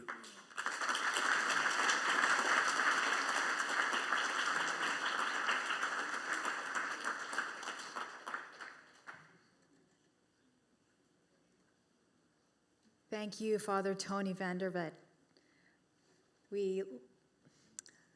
I can't stress enough how every message that we received from every one of our leaders was one of peace, love, and unity. And it was the same echoes again and again. And the vibration was just amplified each time another one of you came up. And we want to just take this moment right now to offer our gratitude on behalf of the Sri Satya Sai Baba Center of Toronto for taking the time, for carving out this time on your Sunday and being here with us and sharing in these celebrations.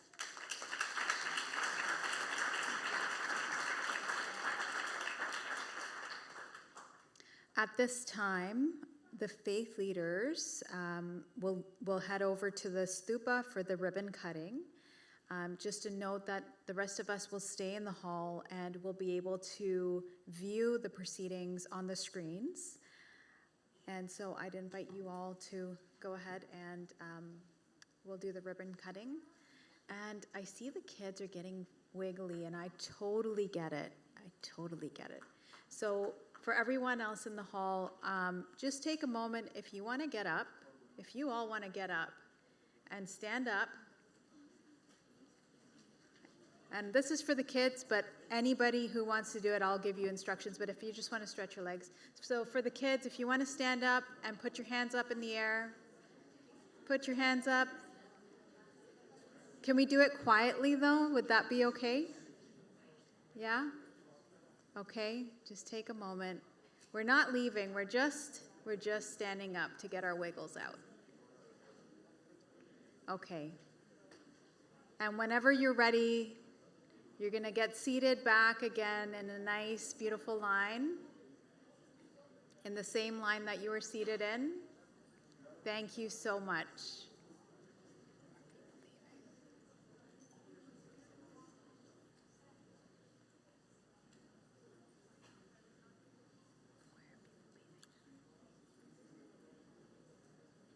Okay, so everybody else should be staying in the hall for the ribbon cutting, and we'll watch it on the projectors.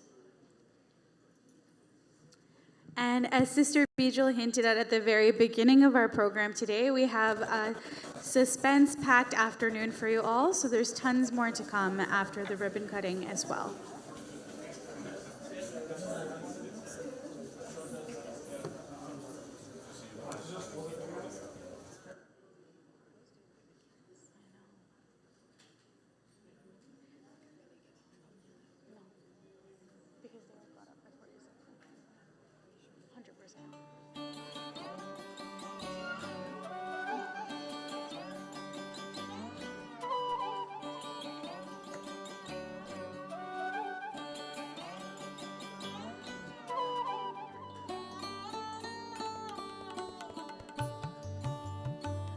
At this time, you can direct your attention to the screens to partake in the proceedings at the stupa.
Saraswati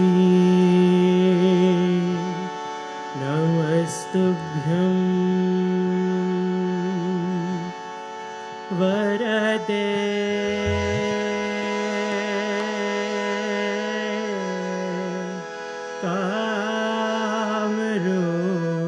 कामरूपिणी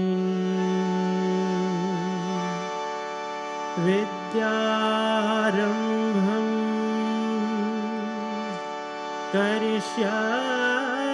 करिष्यामि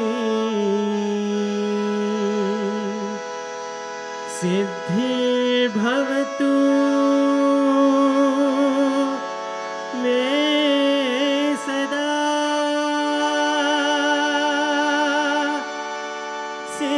सिद्धिर्भवतु मे सदा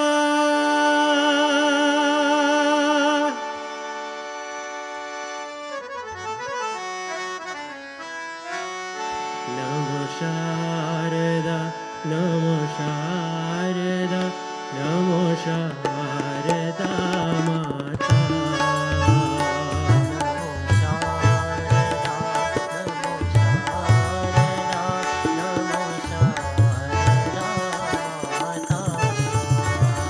नमो शारदा नमो शारदा नमो शारदा माता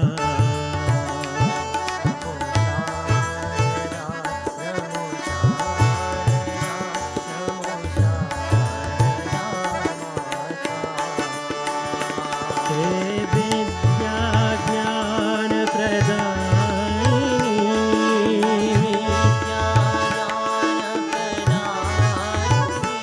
हे विद्या ज्ञान प्रदायिनी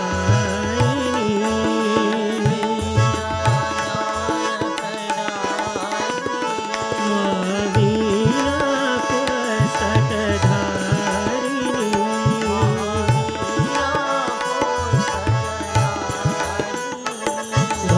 भवभञ्जनी मनोरञ्जनी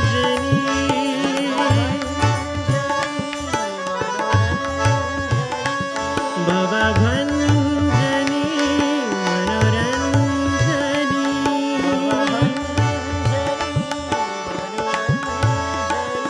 सत्य साईश्वरी माता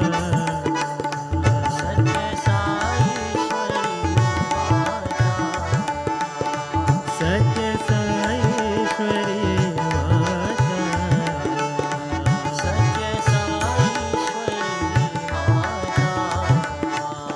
सत्य साईश्वरी सत्य साईश्वरी सत्य साईश्वरी माता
साई देवा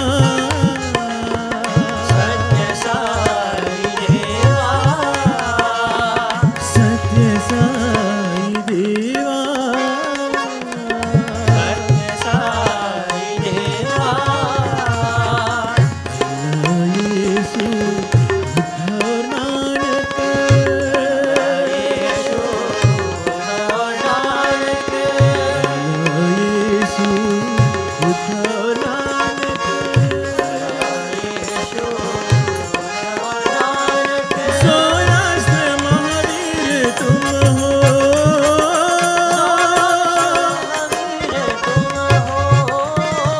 सोराष्ट्र महावीर तुम हो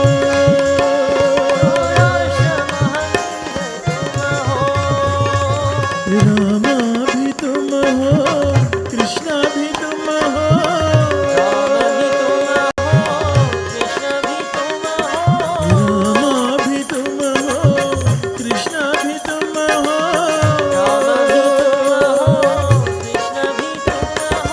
विश्वरूप तुम हो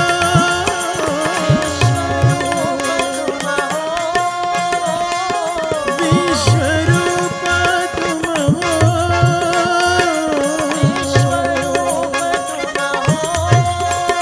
बाबा विश्वरूप तुम हो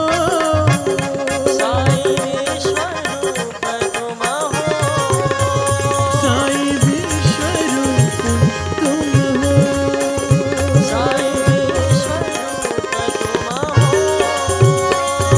सर्वधर्म प्रिय देवा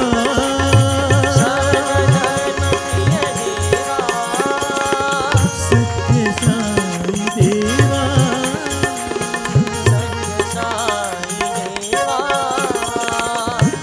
अल्लाह यीशु बुद्ध नायक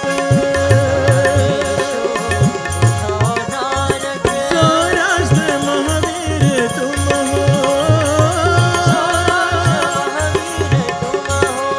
रामा भी तुम हो कृष्ण भी तुम हो विश्वरूप तुम हो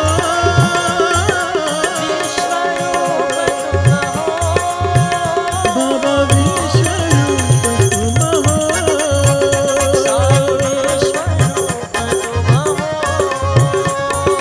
विश्वरूप तुम हो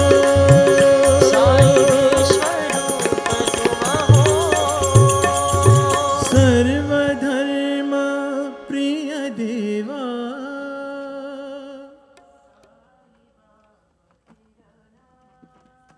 सत्य साई बाबा तेरा नाम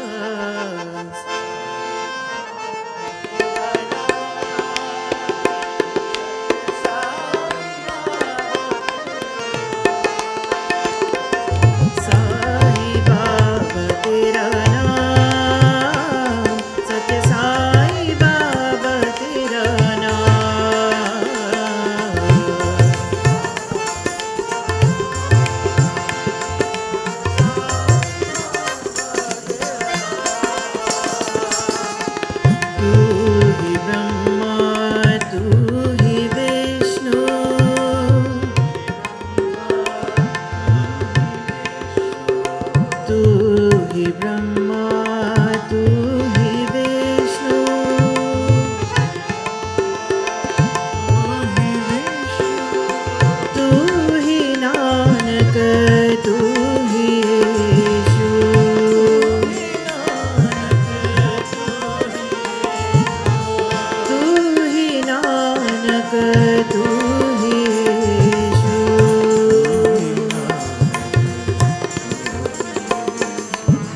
तू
साईं तेरा नाम, बुद्ध साईं तेरा नाम, तेरा नाम बुद्ध साईं तेरा नाम, साईं बाबा तेरा नाम, साईं बाबा तेरा नाम, साईं बाबा तेरा नाम,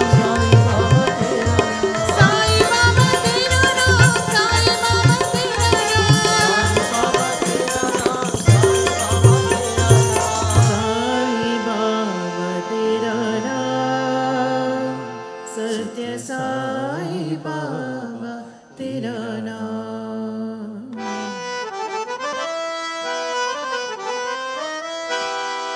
भक्तों ने है आज पुकारा, आना होगा तुम्हें। भक्तों ने आज पुकारा, आना होगा भक्तों ने है आज पुकारा, आना होगा तुम्हें। भक्तों ने आज पुकारा, आना होगा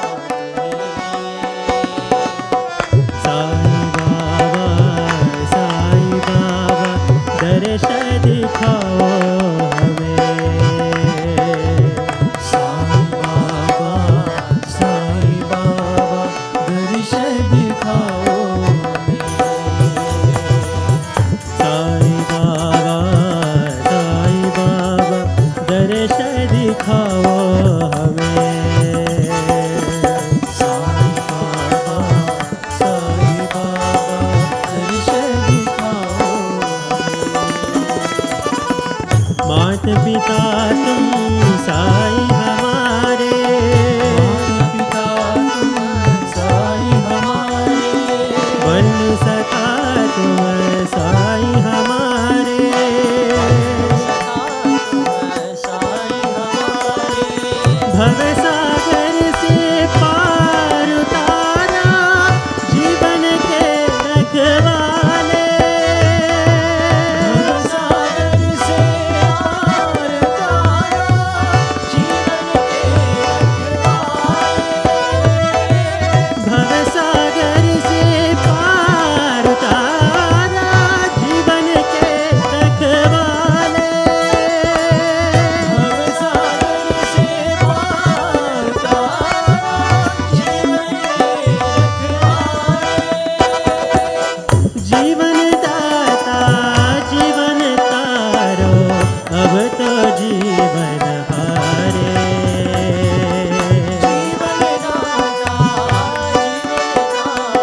दिखाओ हमें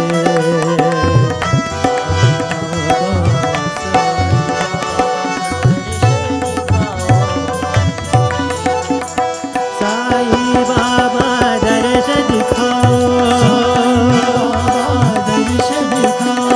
साईं बाबा दर्श दिखाओ साईं बाबा दर्श दिखाओ साईं बाबा दर्श दिखाओ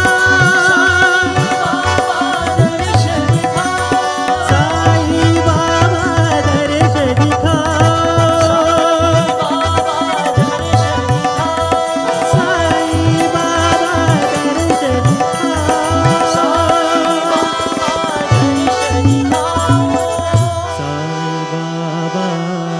साईं बाबा दर्श दिखाओ हमें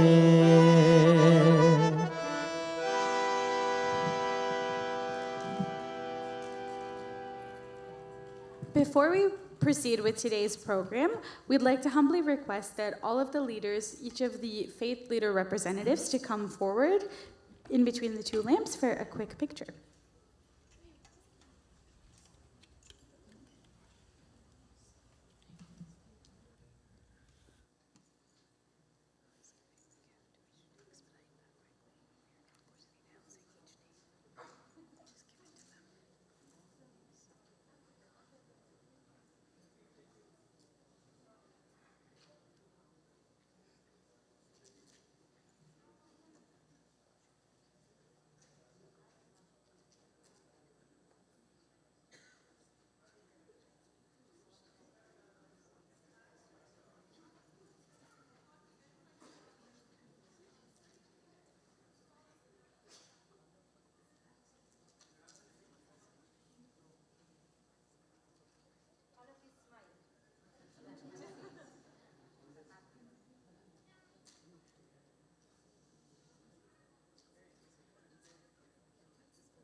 So Uncle Dayal and Francisco will be just handing out some tokens of our appreciation for attending this event.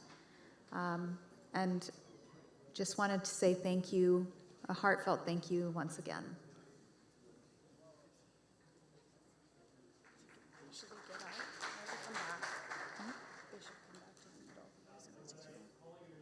Ask you to, when I call your name, if I could ask you to please proceed to the front. We'll start with Dr. Raj Patil.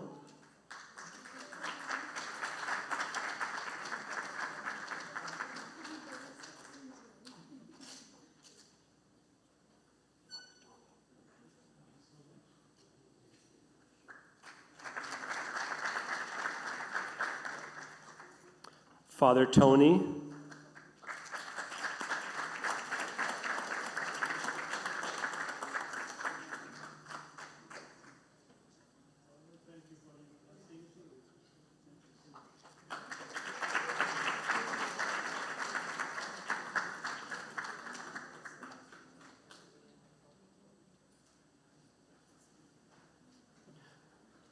Okima Khan George.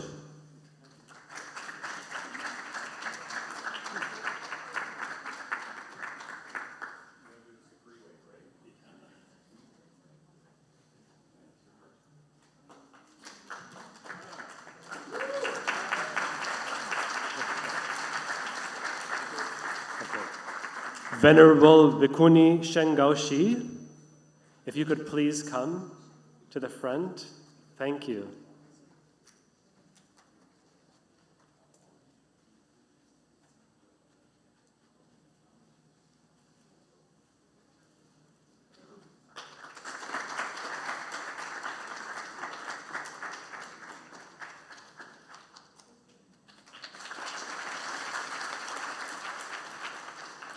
Pandit Ramesh Maharaj.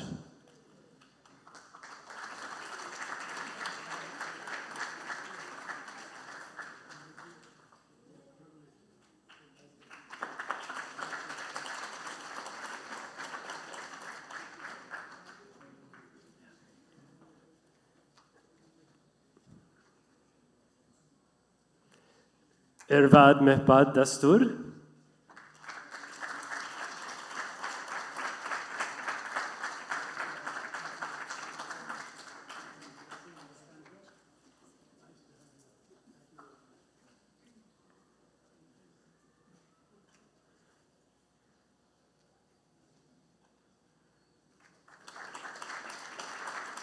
Imam Brother Habib Ali.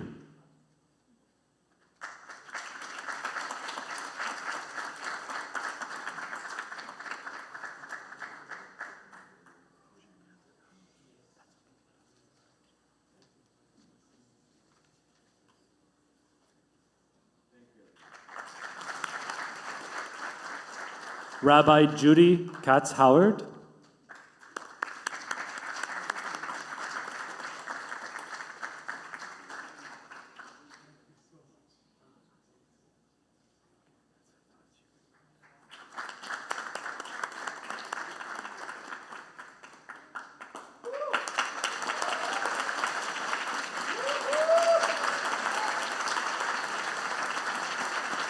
That is the power of Sri Sathya Sai Baba Center and organization. That is what the platform, this is a living by example.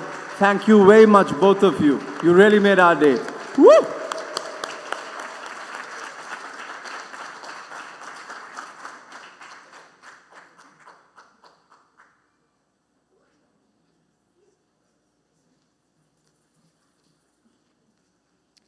Thank you once again to all of our faith leaders for joining us today.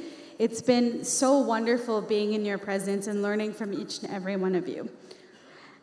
On to the next presentation. It's an honor to invite two of our trustees and long-standing active members of our center. Auntie Preeti and Uncle Vinod have both been presidents and held various roles across the organization. Auntie Preeti, as an active member of our center for over 4 decades, her intense love for Bhagavan filters through all her interactions and offerings. For her, love is Sai, and Sai is love. Uncle Vinod's dedication and love for Swami stems through his decades of Sai service across continents and over many decades. Please join me in welcoming both of them forward today to share a little bit on the history of our center.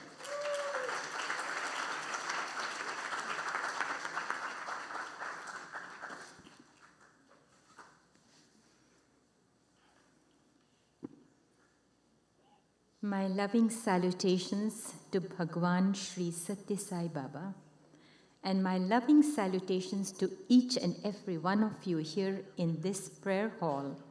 To the spirit in you, I salute. The history of the Sri Sathya Sai Baba Center of Toronto, York, is a chapter from his story, He is the divine director, producer, the script writer, editor, and the one who selects the actors. Our center can be described in a small word, love, representing laughter, longing, openness, vision, energy, empathy, and enthusiasm. Considering this as our family, we have grown in love with friendship, forbearance, patience, and sense of belonging. The stretch of nearly 5 decades has had its challenges. However, Bhagwan's assurance has continued to inspire us and has instilled faith in us to carry on. He spoke, "This Lord of Puttaparthi will never give you up. This ocean of mercy will take you by his hand and guide you across. You will never be abandoned." This faith instilled in us has helped light the lamp of love in our hearts, and it continues to do so. In late 1960s, Baba's message was spreading internationally. People across the globe were awakening to the teachings of the Sai Avatar, namely, love all, serve all. It was November 23rd, 1975, when the first public Sai Satsang was convened in Toronto, led by Brother Ramesh Maharaj and Brother Prabhu Maharaj. It was a captivating experience for the attendees. Shortly after, a core bhajan group came into being. With intensified efforts, bhajan sessions were conducted in private homes and public places, to name a few: University of Toronto, York University, a United Church, etc. Bhagwan's words, "What I will must take place. What I plan must succeed. Willing is superfluous for me. My grace is ever available for devotees who have steady faith and love." With this guarantee, prayer meetings and bhajan sessions gained momentum. Bhagwan's presence was often felt during these sessions with the manifestation of holy ash and holy water on the pitchers on the altar. In early 1976, the center was officially registered as the Sri Satya Sai Baba Center of Toronto. Bhagwan took care of our center like an infant, with tender love and care. He continued to nurture this baby by sending messages through his ardent devotees like late Mrs. Amar Kumari Varma, principal of the school in Uti of Baba School, Dr. Gadia from the UK, Mrs. and Mr. Pather from Durban, South Africa, and the list continues. During 1977 and 1978, the attendance and membership grew by leaps and bounds. With implicit faith in Bhagwan, members lovingly prayed for a place to accommodate all the activities. Bhagwan answered the prayers with a vision granted to the youngest member of late Mr. Moti Dalip Singh's family member, giving clear instructions as to the property to be purchased. Mr. Moti Dalip Singh purchased the property, and it was called Baba's House. Brother Moti Dalip Singh's family and himself made commendable, incomparable sacrifices for this center of love. We shall always remember him for his love and his generosity. By 1980, we had outgrown Baba's house. Sister Asha Maharaj and late Brother Raj Samaru were instrumental in getting us accommodation at York University Founders College. Guidelines from the Third World Conference were soon to be received and incorporated in 1980-81. The 4 wings of the center were fully operational. The education wing was formalized in late 1981 under the leadership of late Brother Mafat Patel, a visionary wise beyond his age. Formal training was provided to teachers. In a period of 5 years, the enrollment for the children grew from 7 to 100 plus, and for the teachers from 5 to more than a dozen. The service wing was established under the guidance of Dr. Peter Hacker. This involved visiting nursing homes, helping seniors, preparing meals to serve to the needy, carol singing at Christmas. The devotional wing was led by Brother Dave Gokul, ensuring bhajans and prayers and study circles and cultural events were all conducted and delivered with love. Late Sister Shakti Adora led the ladies' wing. She was truly inspirational and inspired the young girls and the ladies.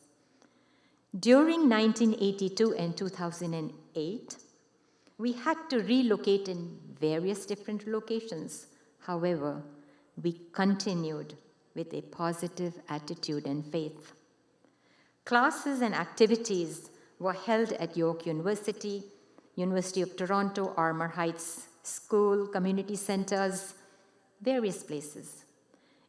November 23rd, 2009, with the blessings of Bhagwan Sri Satya Sai Baba, coupled with sincere and selfless effort and generous contributions from all members, we moved to our permanent home here, 40 Voyager Court North.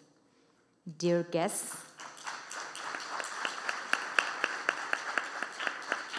we have together been on a spiritual journey. The courage, determination, visionary leadership, along with intense love for Bhagwan Sri Satya Sai Baba has kept us all together. I thank you for your attention, for listening to our history. I will now request my brother Vinod Lad to share the next part of the presentation. Thank you. Thank you, Sister Priti, for that wonderful exposition, which took us through that journey over the last almost 5 decades, minus a year. So that was wonderful. So I just want to run through some pictures and give you a brief kind of a glimpse, actually, of the personalities and the environments that we were involved in at the time. So the first one, as you can see there, mostly devotional activities back in the 1975 onwards. These are the first few years of our center's operation. And as you can see, what I'll do is you can see how the congregation came together, and basically every week, every Sunday, came together to do devotional group singing. And that kept everybody together week after week and so forth. We also had invited guests to come and address the congregation to inspire and motivate. And thus our membership grew by leaps and bounds, as Sister Preeti said. So the next slide, again, this is a collage of the various meeting places that we had a chance to kind of spend time. The first one that Sister Preeti made mention of was Baba's house, and that was at Elmhurst Drive in Rexdale. 5 years we were there, possibly more, but again, every week, and here's where the expansion and the growth of the center took place. I mean, from a basement in a house into Scott's Religious Center, where hundreds kind of came together at a time. The next slide I show you here is basically, once the center was following the guidelines of the organization, so we were having devotional, spiritual service activities, including the youth and the ladies group. So this is just shows how the congregation came together, whether it's celebrations on occasions where we had a lot of members, but on a regular Sunday meetings, this is the makeup of, whether it's at York University or whether it was a concert given at one of the collegiates, So that was how it all came together. And the next slide shows you an example of how the educational programs kind of developed. The picture that you see in the top middle is a team of teachers. We call them gurus, but they're teachers who actually develop the curriculum based on guidelines, but then implemented with all the children. So we started with half a dozen, but grew to over 100 in the span of 6 years or so. Below you see excursions of the students to spiritual places, and also how they rendered, on Parents' Day, some of the dramas and so forth. The next set of slides, the two slides, are on voluntary service. As made mention before, service to God is service to man. This is one of the aphorisms of Sai Baba. And whether it's, bringing cheer to those who are lonely in nursing homes or hospitals, we were there pretty much at least once a month, on a regular basis. And this particular picture shows tree planting, and also a family that was adopted by the center and took care of them back in the 75 onwards. So Dr. Peter Hacker was instrumental in this particular program. And again, you see here in these pictures carol singing, particularly so at Norwood Nursing Home and Sunnybrook Hospital, and we used to do this on a regular basis. Senior outings are also a regular activity where, again, seniors from our center were taken out, to bring some cheer, some change in the environment, and so forth. The youth activities. Now, the youth in our center are an integral part, a very important part of the structure of our center. And they get involved in all facets of the operation. And here you see glimpses of how they've kind of organized musical concerts, or they may be having debates, workshops, and this is where they will get together and render their skill and knowledge to younger and their peers. The ladies group, what can we say without them? It's it's very difficult for us to kind of sustain ourselves. I mean, as you found in the lunchtime today, a lot of the ladies were involved in such very important activities to support, and they play a pivotal role in all facets of the center's activities. Here we crossed a milestone back in 2000, where we celebrated the 25th anniversary of the opening of the center. So just imagine, almost 24 years ago we had this done. We're going to be crossing the 50th year next year. So that's fantastic.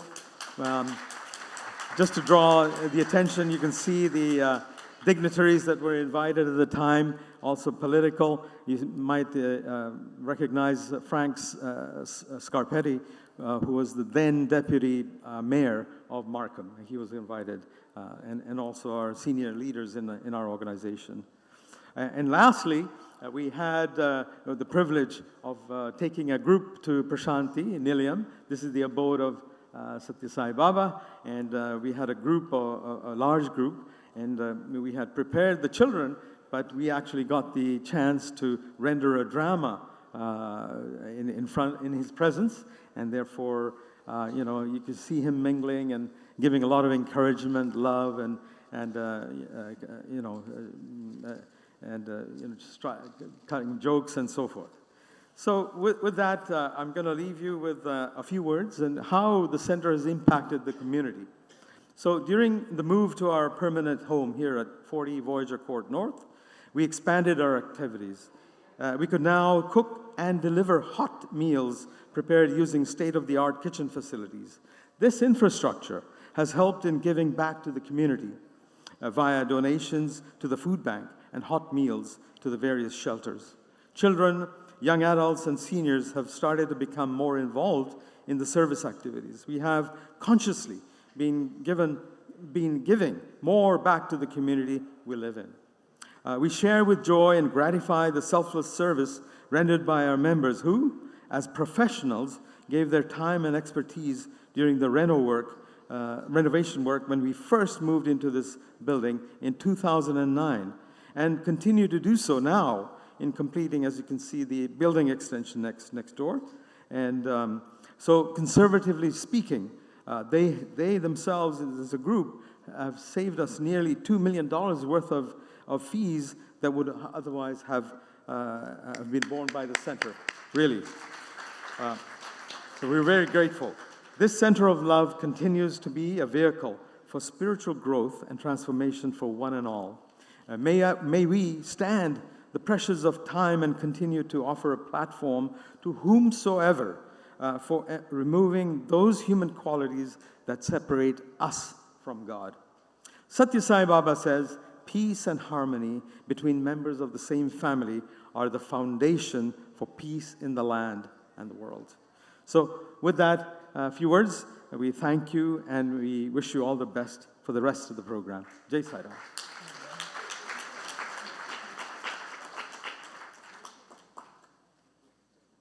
Thank you so much, Auntie and Uncle. I think it's always important to remember where we came from. Now it's my distinct privilege to introduce our keynote speaker, Mr. T.R. Pillai. Mr. Pillai has been fortunate to serve the Satya Sai organization in several capacities, and as a founding member and secretary of the Edmonton Center from 1983 to 1997, Mr. Pillai's first pilgrimage to Prashanti was in July 1983 to train as a Sai spiritual education guru. From 1983 until his move to Toronto in 2000 to help establish the Satya Sai School, he was the education co-coordinator and the guru of the Edmonton Center, as well as the president of the Sri Satya Sai Baba Foundation of Edmonton, and president of the Sai Baba Center of Edmonton from 2009 to 2011. He's currently the president of the Sai Baba Foundation of Edmonton.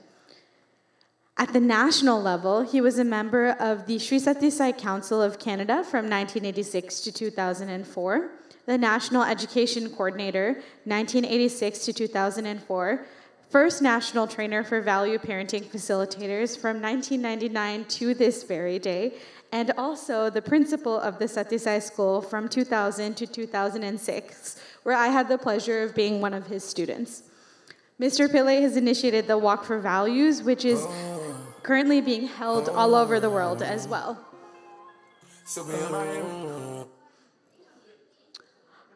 Commenting, I know it's a really big deal, so that was well timed, wasn't it? Commenting on 50 or more years in the organization and his association with the school, Mr. Pillai concludes on a personal note that he received so much more than he ever gave. He said, I am beholden to Swami for my own personal transformation from a selfish and indulgent pleasure seeker to someone trying to live up to his ideals. His school, Swami's school, gave me the opportunity to see his divine love in action in the smiling faces of the children, in the hands of the loving service offered by the school's trustees, volunteers, and parents, and in the minds and hearts of dedicated teachers and office staff, all united in their efforts to make something beautiful for God. Please join me in welcoming Mr. Pillai.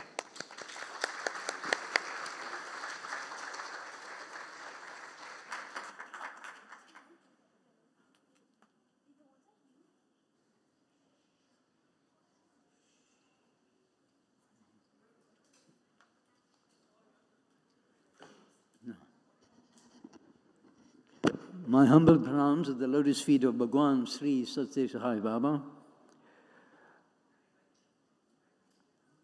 Thank you for inviting me back home.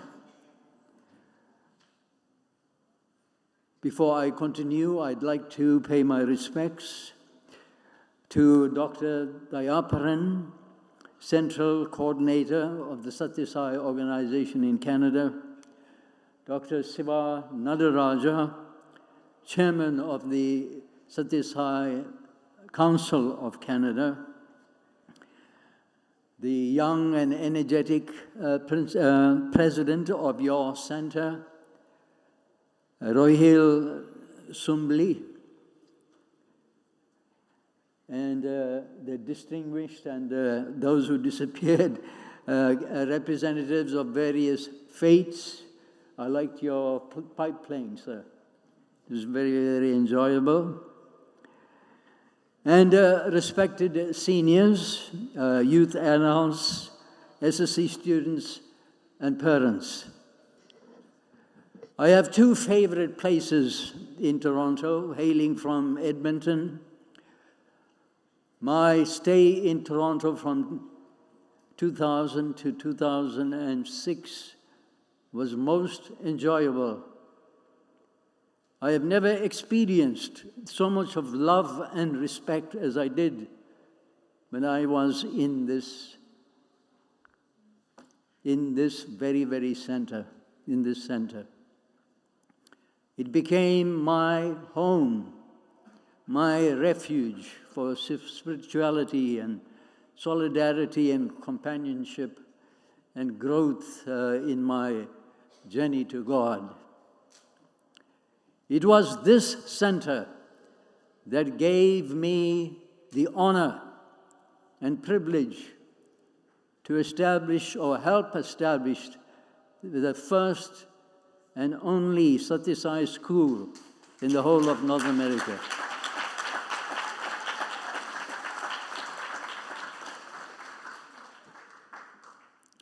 I was the National Education Coordinator for Canada for many years. And in 1998, when I was in Puttaparthi, there was a clarion call from Dr. Jamsai to establish 75 schools all over the world in honor of Swami's 75th birthday.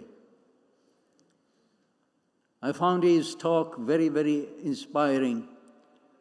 And being the National Education EHV coordinator at that time, I felt it my bounden duty to act in this regard and do something, as I said, something beautiful for God. I approached Dr. Singh, then coordinator of Canada, and he put this project on the agenda of the National Council in order to move forward on this national project. He asked me to submit a building plan and so on, which I did, and it was accepted by the council. And thank God, a most magnificent individual, a most generous person, a most loving and kind and especially humble person, in the name of Dayal Mechandani.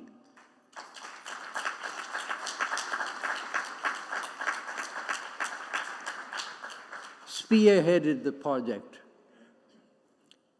with the support of the then national coordinator of Canada, Dr. Dayaparan, who supported the idea and helped put forward a financial plan together with the ascension of Dayal. My respect and gratitude to your center cannot be explained in words. Words are insufficient. At that time, when we were planning the school, we said we had to find a location for a school that was going to be a national project. And why did we decide that Ontario would be my residence in Alberta? Being a resident of Alberta and being an active educator there, I could very easily initiate this national project in that province because the Alberta government finances private schools. But we chose the province of Ontario because Ontario was the only province, or is still the only province that does not provide a single cent to any private school. You could open a private school in Ontario with 9 students, providing you ensure that you have security and comply with required fire standards and health requirements. But before we initiated this project, we did a needs survey and found that 59 parents were willing to send their children to this first Satya Sai school. But where in Ontario to have that school? Our first inclination was to approach the Ottawa Centre, because they had a beautiful building and we could very easily accommodate 59 students in their basement. But that didn't work out. And the then National Seva coordinator, my beloved brother Shiva Gopi, said, he said, TR, there is no. Then I asked Dr. Jamsai for advice, and Jamsai has said, if you don't have a permanent place already, then rent a place as close to your potential permanent location. Now, Dayal had bought 7 acres to honor his promise to his mother to build a Sai center. And that was on 9th line. So I asked Siva Gopi to find some place near 9th line. And he phoned me and said, TR, why don't you call Dayal Mechandani? Now, I made a cold call. I didn't know who this gentleman was. And being a generous person, a dedicated follower of Sai Baba, he said, sure, TR, we can build a school and a Sai center side by side, providing we get Swami's permission, which we happen to get. Dr. Indural Shah was the chairman of the World Council then, and he was passing through Toronto Airport on his way to Los Angeles. So we presented the proposal to him at the airport, and he liked it, but said, you know, Swami will prefer a school, but let him decide. I'll arrange some interview with you. And that is how Satya Pada, another generous supporter of the school, and the first treasurer of the school, and Dayal went to Puttaparthi, were interviewed by Swami, and Swami liked the proposal, but he said, school and center side by side will be problems, there will be conflicts. And he said, the school is my project, make it happen. And then he created a clove and put it on Brother Dayal's tongue. And that's how we laid the foundation for the first school.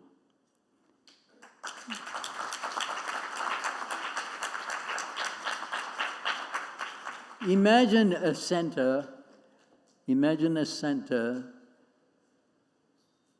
At that time, all of you contributed $75,000 to build a center on 9th line, 7 acres. But when Swami determined that there should be a Satya Sai school, you sacrificed your dream. That's how unselfish you were.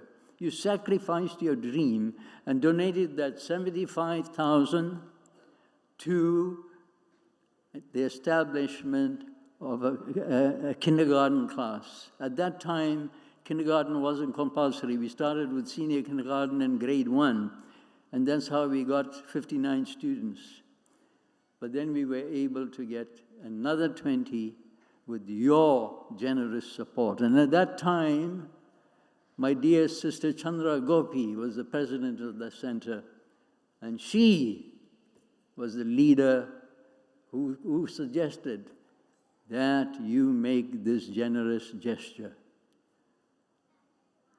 And I'm sorry that she's not here to receive my greatest gratitude, but I know Shiva will.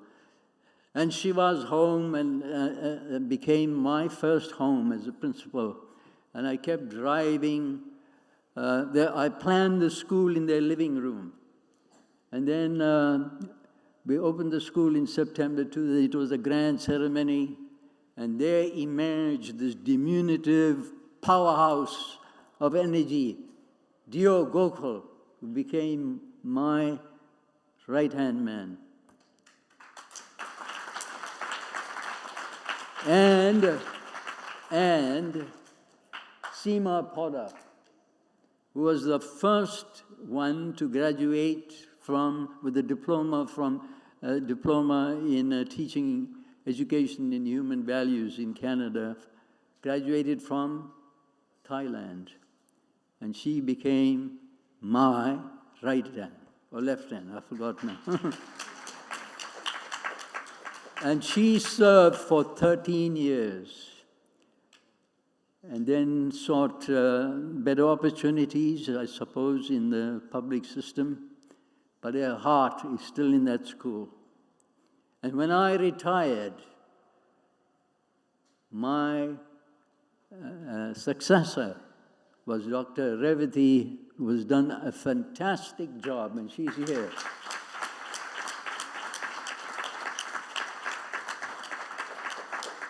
She has served the school as principal from 2008 right up to today. And next year will be the 25th anniversary of our school. And I hope to be here with Dayal. And what a fantastic $14 million school, state-of-the-art school we have built. And Karuna Munshi, who was our secretary for 9 years, when she returned recently to Canada, she was so impressed with the building that she made 3 visits and wrote to me from Puttaparthi saying, what a wonderful job. Our last editor of the Satya Sai Council newsletter, Dr. Ivani, described the school very, very nicely. He called it the crown jewel of Canada. Under Dr. Revati's principalship and the hard work of the teachers, as well as the support of the trustees under the chairmanship of Dayal, the school has won many awards, being ranked as the #1 school in the whole of Ontario. Out of 3,400 schools, standing as #1 based on our academic results. So this center has much to be proud of, and this day was another example of the progress that you are making to contribute to the spiritual advancement, not only yourselves, but the community at large. Now why, I have put together a number of slides. There's about 33. I don't know how much of time I have. But I want to thank Brother Suri and his wife Prabha and daughter for helping me, Lalita, for helping me to put this together. So if you see any errors, blame them. Okay, so let's have slide number 1, right? And Suri printed these in a very difficult order. I'm going to start with my first spiritual journey. Swami has often said, the mother is the first guru. It is from the lap of the mother that the child learns values. The child learns love as it feeds on its mother's breath, the only source of tenderness and kindness, his lifeline to his future life. My mother was a poor, hardworking, illiterate lady. Her mother sent her to school But she never stepped into any classroom because she was frightened of the Catholic teachers, lady teachers, and their nun outfit. She was so scared that she hid in the garbage can and never went. So one of the nuns came and asked my grandmother, her mother, your daughter hasn't come to school. And then she explained, her mother asked her, why didn't you go? And she says, no. She started crying and saying, I'm scared of those ladies. So the mother said, oh, you can stay at home. So that's how she had no education. In any case, education for Indians was never compulsory. The first batch of Indians went to South Africa in 1860 as indentured laborers. We only got compulsory education 100 years later because the plan was to send us back to India, right?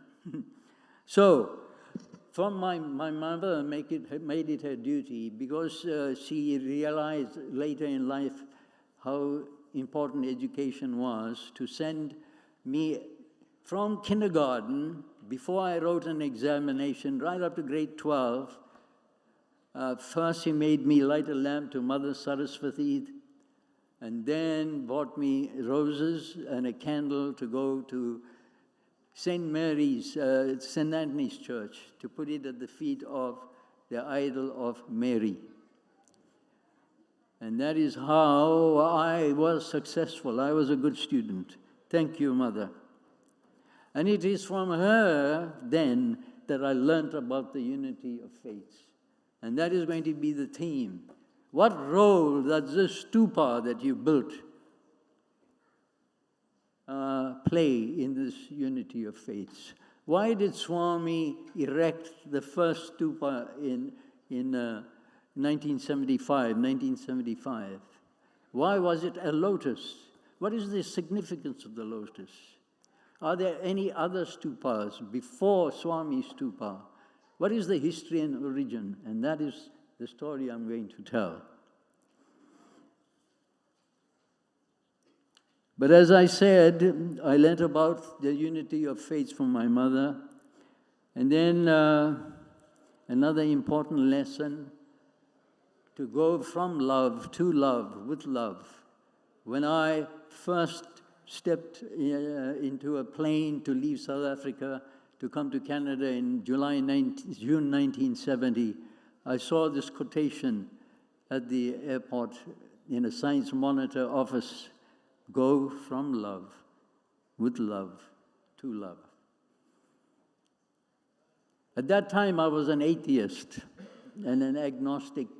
I was involved in politics, etc., so I did not believe in a God. But on my arrival in Canada, I was almost deported, and my friend who sent me my tickets said, TR, you shouldn't have resigned because the job situation is tight. And that was a Friday. But on a Monday, I got a job. And then I said, there must be some superior intelligence guiding my life. And this atheist went to the flower shop, bought a bunch of roses, went to the convenience store and bought a candle, and went to the McLennan Catholic Church and to say thank you. So that is how my spiritual journey and dedication, commitment to Swami began. So the next slide, side by side you see yours with the one in Puttaparthi. It's almost the same height, I believe. The Swami's is 50 feet. And the stupa is in the shape of a lotus. When you go to Puttaparthi, you'll see ponds with lotus. If you go to, what do they call it, Whitefield, you'll also see ponds there with the lotus. What is special about the lotus? The lotus, as Swami always described, unfolds its petals when the sun rises in the sky, but never gets tainted or sullied or dirtied by the water on which it floats. So it is, the lotus is a symbol of purity. It is a symbol of good thoughts, cleanliness. And it is a call to us to emulate its purity so that we too can transform our lives and continue our spiritual journey, ending with our final emergence with the divine. Now, who were the first people to start? I have 1 minute, I've got 30 slides. So, it was a Buddhist, and I'll quickly go through some slides, okay?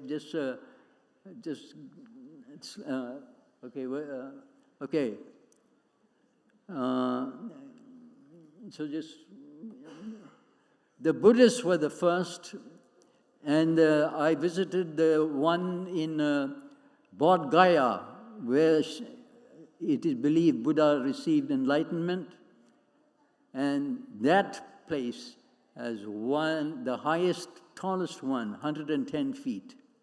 Sri Lanka has a reputation of having the most stupas, but they are shaped like domes, okay? Edmonton Science Center didn't have the luxury of building a stupa. So we promoted the idea of the unity of faiths with the exhibits. Just quickly just run through those. You'll see slides there. And our Bal Vikas students, SSC students, use paper mache to build exhibits of each of the 6 major religions. And you can see them with their exhibiting the major teachings and the life of the principal leader, etc. So congratulations to you. Once again, you have set a standard, or continued with the high standards that you set for all your celebrations, and it was my great honor to be a part of it. And I thank you exceedingly to honoring me and my wife. And I hope to be here for your 25th anniversary. 50th, I'm sorry. 50th anniversary.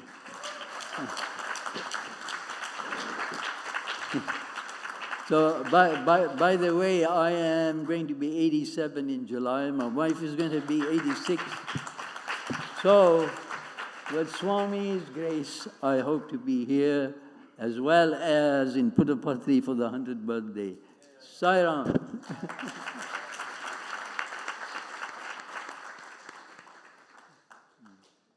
Thank you, Uncle TR. I feel like maybe this was our fault for only giving 15 minutes, because your wealth of experience and everything that you have to offer us, it doesn't, the time allotted doesn't do it justice, and we appreciate your presence and you taking the time to be here, but we also acknowledge how the path of the school and the path of our center has been a parallel path of expansion, and both ends of, in terms of the purpose of the center and the purpose of the school is to expand consciousness, to bring more joy, to bring more love, and I think we've accomplished that together. So thank you for your time. Next, I'd like to call on Kalanti to give a vote of thanks. She is a trustee. She is a previous president and an active worker. There's more to say, but I'll just hand it over.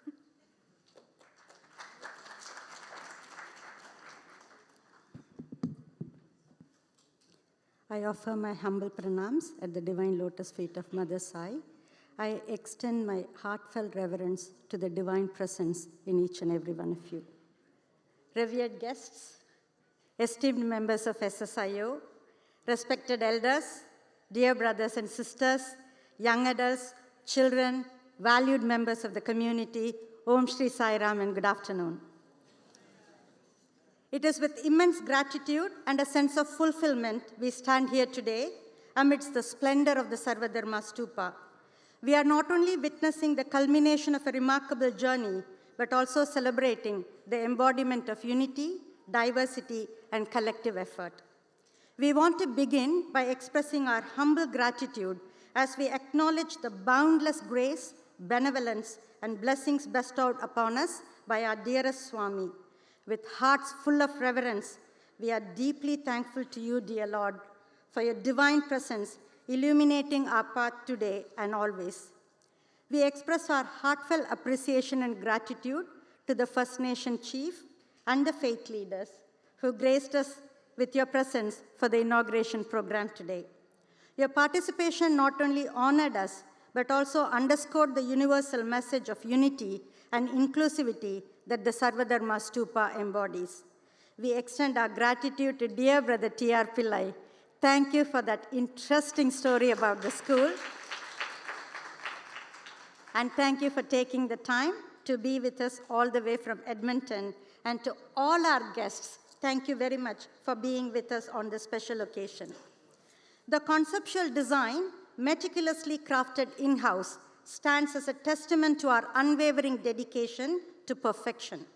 From the intricate details of the stupa's form and geometry, to the floor plans, elevations, and the interior design of the building extension, every aspect was tirelessly refined until it met our exact standards. We owe a profound debt of gratitude to the diverse array of individuals and teams who played a pivotal role in bringing this vision to life. While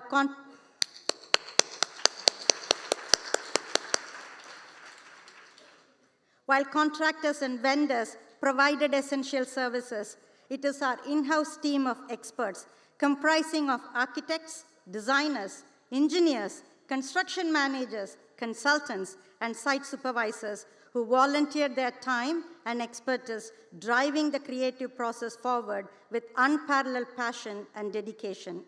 Their creativity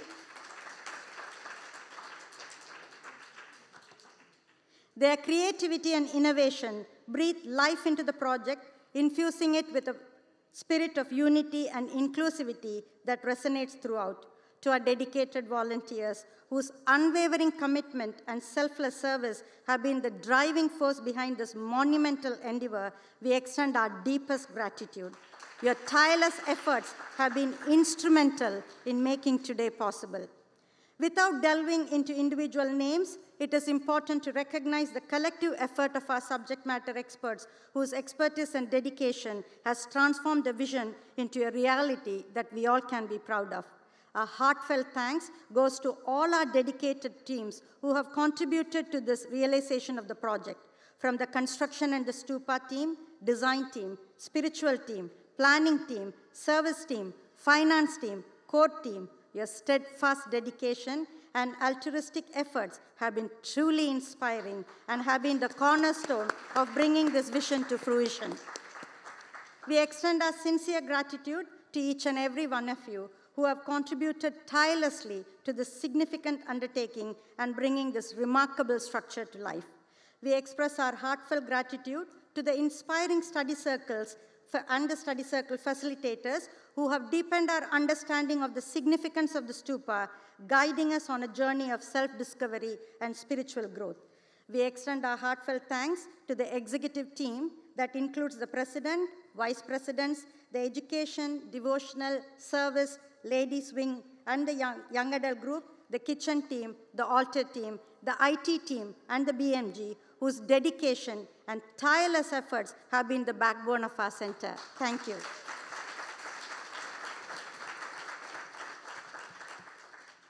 The most heartening aspect of this endeavor has been the enthusiastic participation of our children and the parents. Your involvement serves as a beacon of hope for the future, reminding us that it is through spiritual education and compassion that we can build a more harmonious world for generations to come. Thank you from the bottom of our hearts. Amidst the challenges we have faced, including the trials of the COVID-19 pandemic, we have emerged stronger and more united than ever before. The food drive that was part of this offering resulted in the collection of 27 tons of food and stands as a testament to the resilience and generosity of our center members. Thank you for your kindness and support. We extend our heartfelt appreciation and gratitude to the esteemed priest who conducted the sacred pujas and prayers with profound devotion and reverence this morning, infusing the atmosphere with divine blessings. A special thank you to our diligent and eloquent master of ceremonies for orchestrating today's event with grace and finesse, guiding us through each moment with clarity and warmth. We eagerly anticipate the upcoming offering by the SSC children who embody the teachings of Bhagavan Sri Satya Sai Baba with their purity and innocence, and the musical tribute by our young adults, which promises to uplift our spirits and elevate our souls. Your contributions add depth and beauty to this auspicious occasion, and we are deeply grateful for your dedication and talents. Today, as we stand in awe of the magnificent structure before us, we are reminded of the countless hours of dedication, sacrifice, and perseverance that have brought us to this moment. And at the heart of it all, we had and will have for a long time to come a dedicated leader to lead. Dear Brother Dayal Mirchandani, it is your unwavering commitment to serving as a guiding light that has made this journey possible. Your leadership has been a cornerstone upon which our collective efforts have flourished. With your unwavering dedication to fostering unity and inclusivity, you have illuminated the path forward, guiding us through both challenges and triumphs with grace and wisdom. Your compassion and selflessness have touched the hearts of all who have had the privilege of working alongside you. Your willingness to listen, to empathize, and to lead by example have set a standard of excellence that we all aspire to emulate. Thank you. We are eternally grateful to you.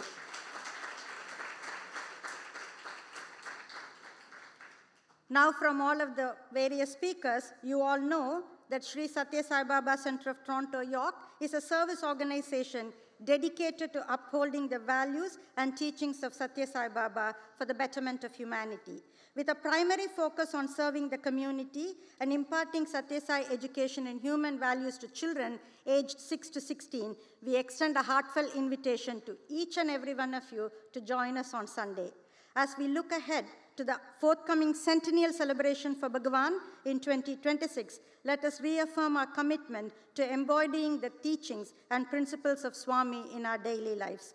As we conclude this momentous occasion, we are reminded of the words of beloved Bhagavan, who said, "Love all, serve all, help ever, hurt never."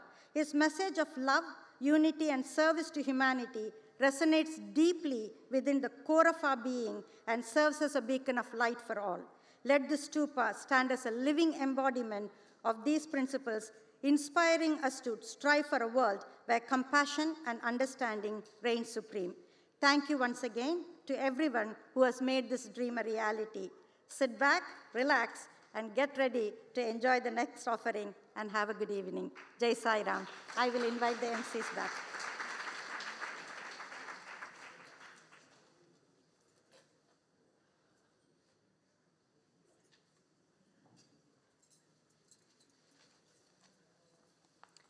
Thank you, Auntie, and thank you to everyone who made today possible for this celebration, but also all the work that happened behind the scenes. As Auntie mentioned, the rest of the program has been prepared for you to enjoy and immerse yourself in the energy of universal love and unity. At this time, we're thrilled to invite the boys from our SSC program forward to present a short skit that they have prepared.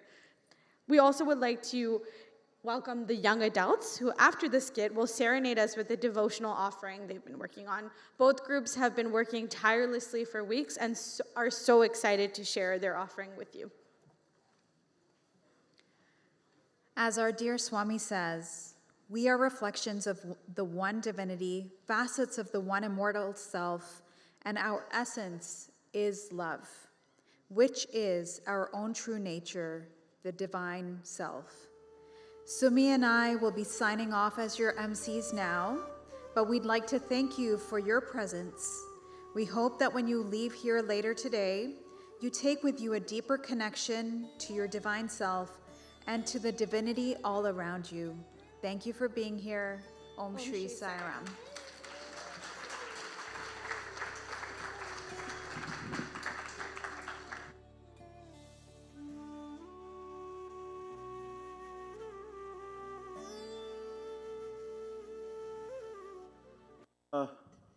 Sairam, while our young adults set up for a wonderful presentation, there was a very important sadhana and initiative because we didn't want the stupa to be just a piece of brick and mortar.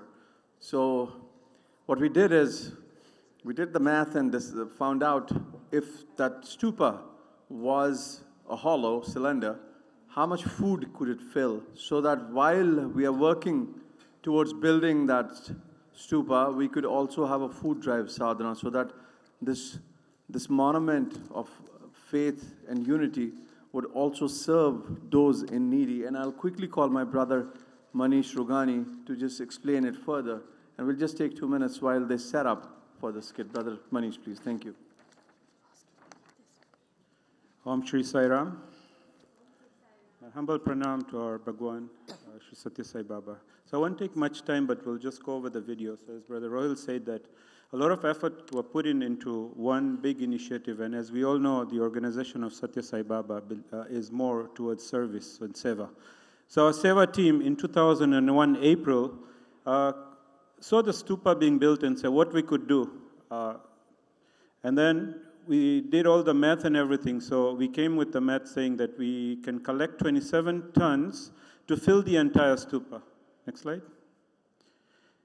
So we set our goal of 27 tons, and the Seva team came up with saying, okay, now we'll start our stupa drive. So as you say, that was our first stupa drive project we did, and we started collecting food. It continued 2021. We did big 3 events for food drive. We collected various tons within the first year. We moved on to the second year. And again, we ended up doing a couple of other food drives, and we collected more and more tons. So by the time we reached here, we were kind of halfway. And then obviously, we increased our momentum. And then the next 2 years, 2023 and 2024, as we speak right now, the food drive is still going on. We came up with another food drives initiative to complete our 27 tons of food drive. So there you can see the collection of the food. And the beauty of this collection of what we said in the beginning was the 27 tons which we collected was equivalent to the stupa itself.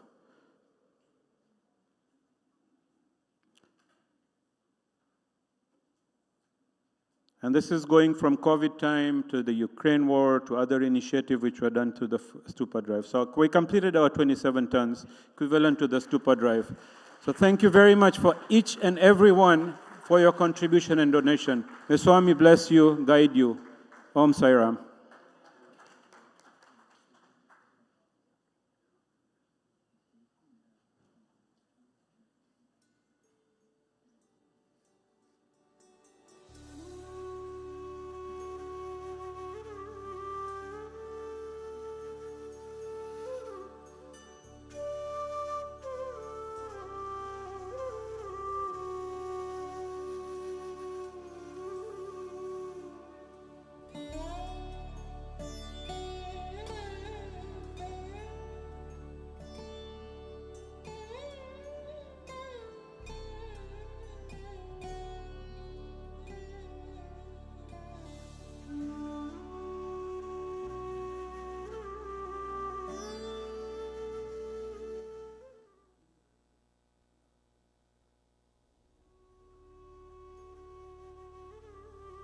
In a world adorned with a mosaic of faiths and philosophies, teachings from our beloved Bhagavan Sri Satya Sai Baba emerge as a unifying beacon. His profound messages on Satya, Dharma, Shanti, Prema, and Ahimsa encapsulate the quintessence of humanity's spiritual heritage. Baba eloquently distilled the vast wisdom of all religions into these 5 core values, reminding us that at the heart of our diverse traditions lies a shared pursuit of the divine. Today, we journey through 5 stories that embody these timeless principles, as revered by our beloved Bhagwan.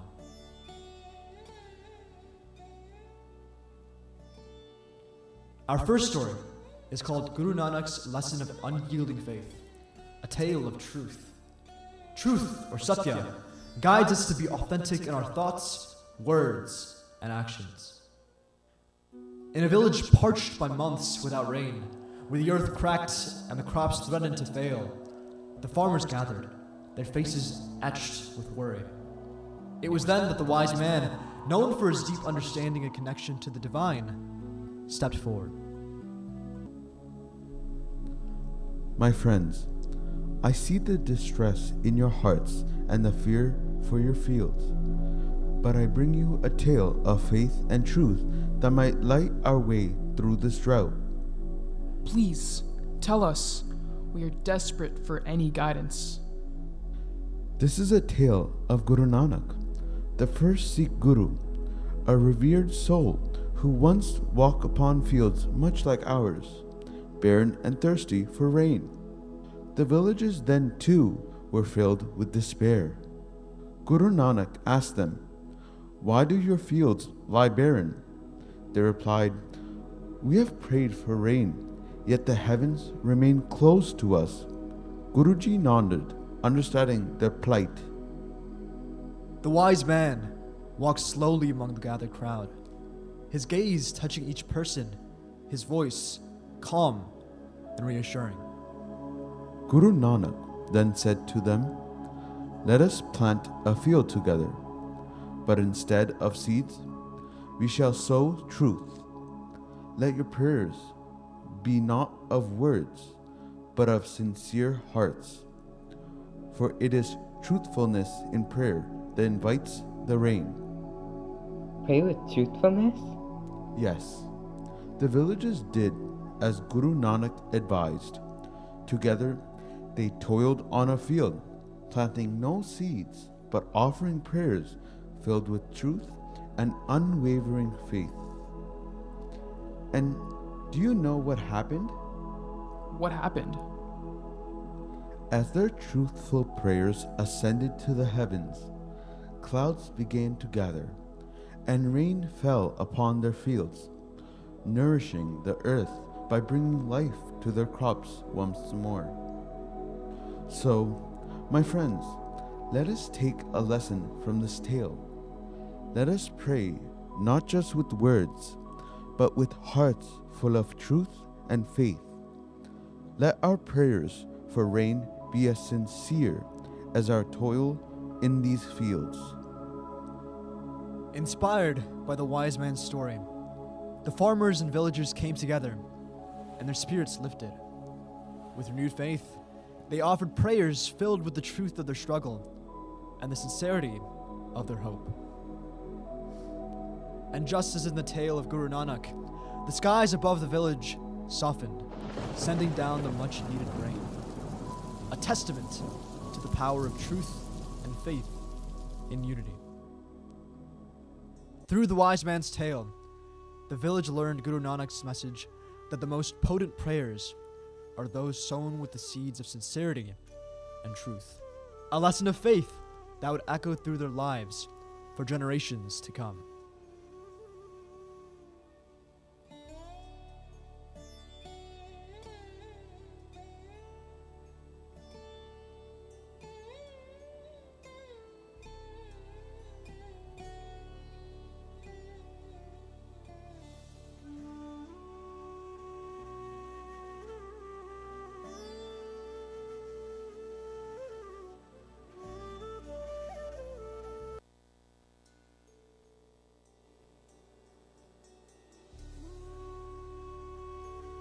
Our second story is called The Milk of Honesty, a tale of righteousness.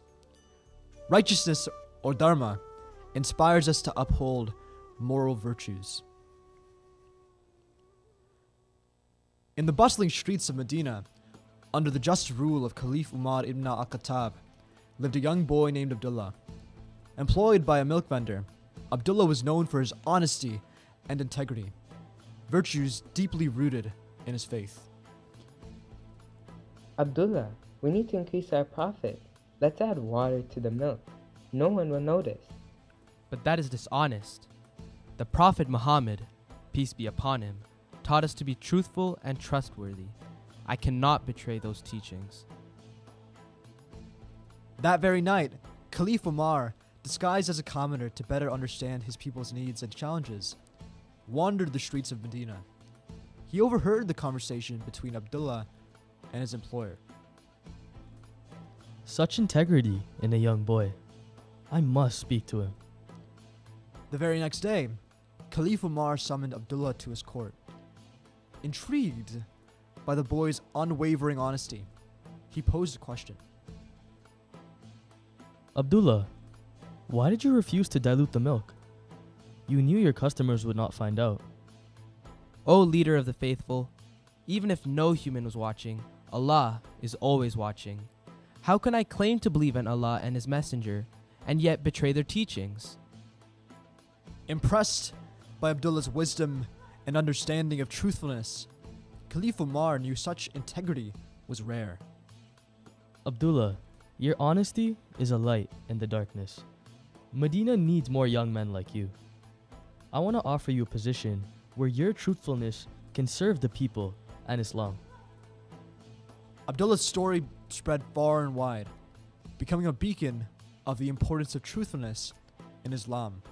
His refusal to compromise his integrity for profit resonated with many, teaching that true faith manifests in our actions, especially when we think no one is watching. The story of Abdullah and Caliph Umar teaches us that honesty is not just a moral choice, but a cornerstone of a just and faithful life. It reminds us that our actions, guided by truth and integrity, can illuminate the path for others and strengthen the very fabric of our communities. Let us carry the lesson of Abdullah within us, to live truthfully, with integrity, under the watchful eyes of Allah, and to remember that our smallest actions can echo the deepest teachings of our faith.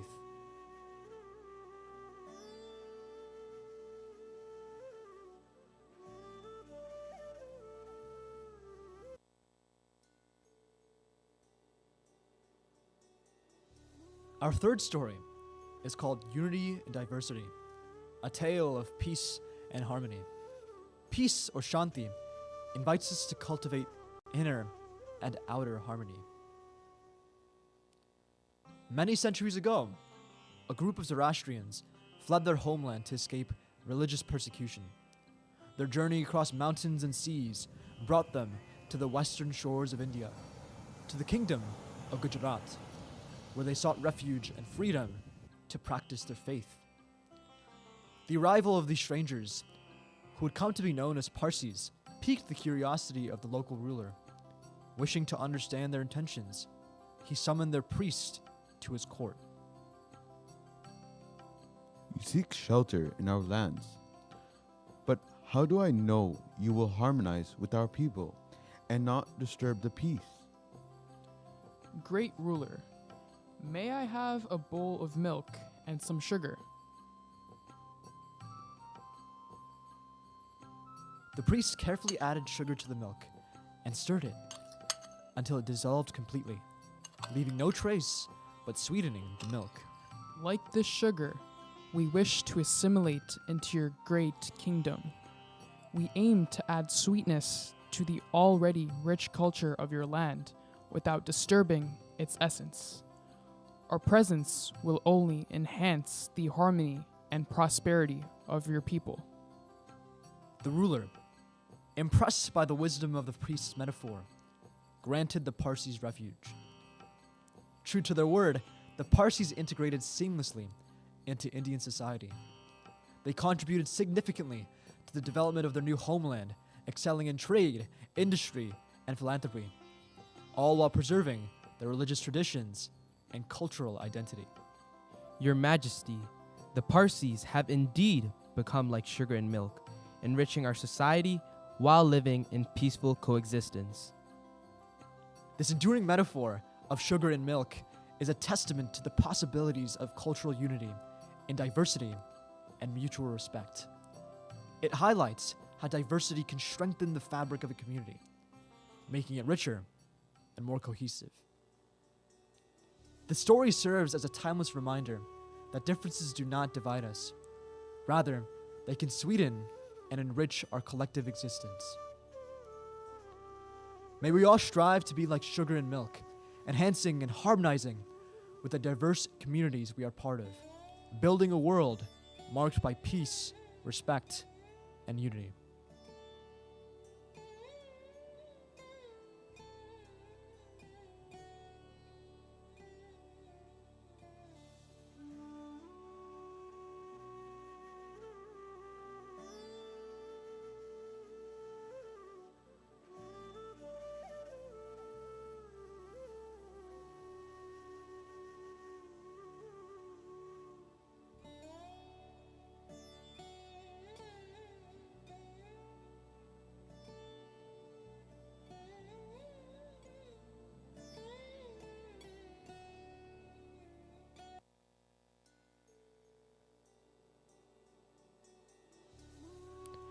Our fourth story is called Joseph's Coat of Many Colors, a tale of love and compassion.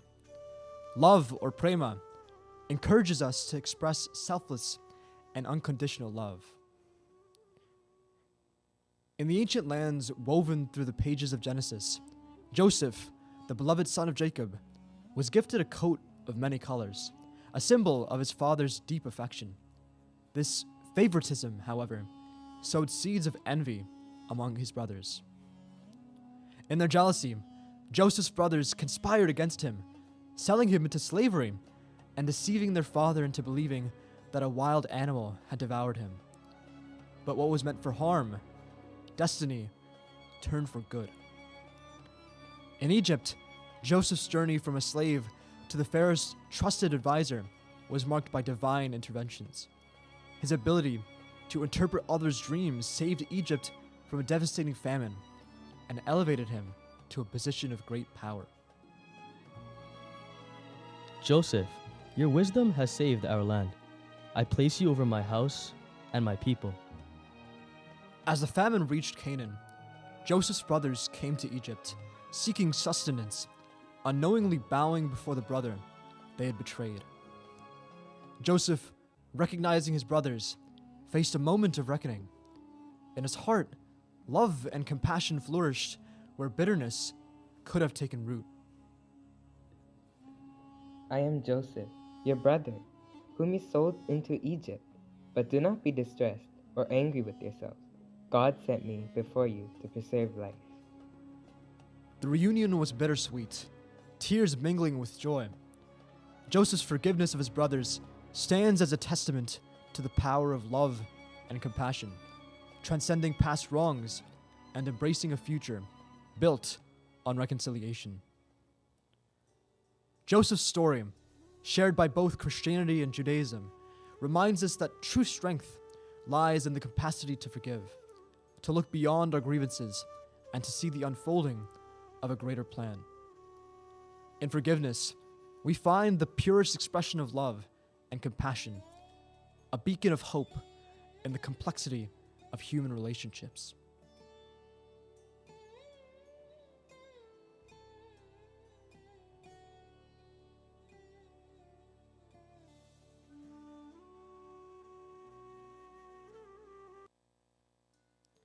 Our fifth story is called The Lesson of the Fallen Tree, a tale of nonviolence.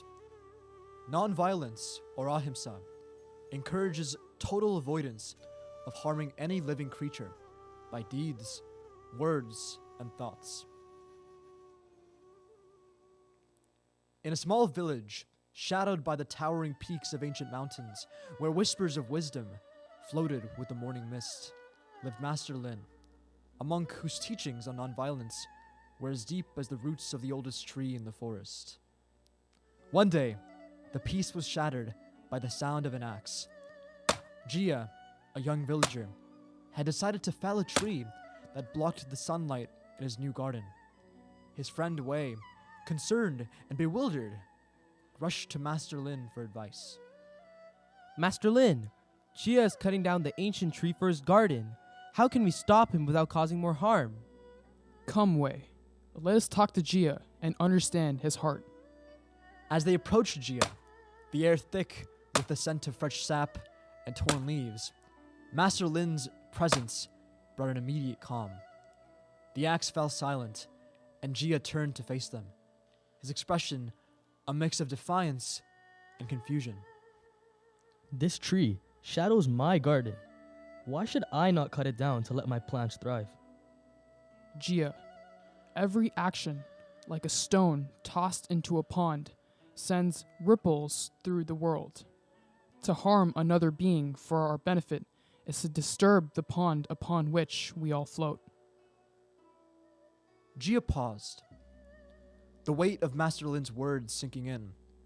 Around them, the forest stood as a silent witness, its tranquility a stark contrast to the violence of the axe.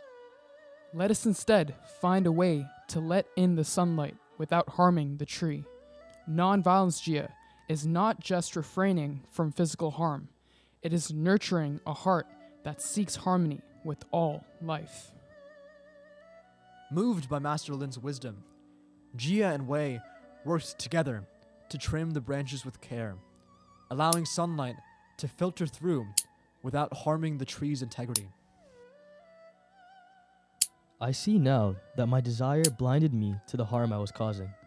Master Lin, thank you for showing me the path of nonviolence. And in preserving the tree, we've not only saved a life, but also kept the beauty of our village intact. The ancient tree, once marked for felling, continued to stand tall, a testament to the village's commitment to nonviolence, inspired by Master Lin's teachings. The garden flourished, nourished by sunlight and the compassion of a community that had learned the true meaning of harmony with nature. And so, the lesson of the fallen tree became a story passed down through generations, a reminder that in every decision, the path of nonviolence and understanding creates a world where all beings can thrive together in peace. Satya, Dharma, Shanti, Prema, and Ahimsa. These 5 great cardinal principles, which are at the basis of the entire creation, are very much like the 5 pranas, like the 5 elements. And flowing beneath these, like an undercurrent, is this element of love. Without this element of love, it is like living death. It is this love which permeates all things, all beings, all activities, all tasks, and it is present everywhere. When this love enters our thoughts, it manifests itself as Satya. When this love enters the actions, it becomes Dharma. When this love enters our feelings and emotions, we experience Shanti. When this love enters into understanding, that transforms itself into Ahimsa. So either in Satya, Dharma, Shanti, or in Ahimsa, it is this love which is undercurrent. Today, we must try and further the cause of love. Om Shri Sai Ram.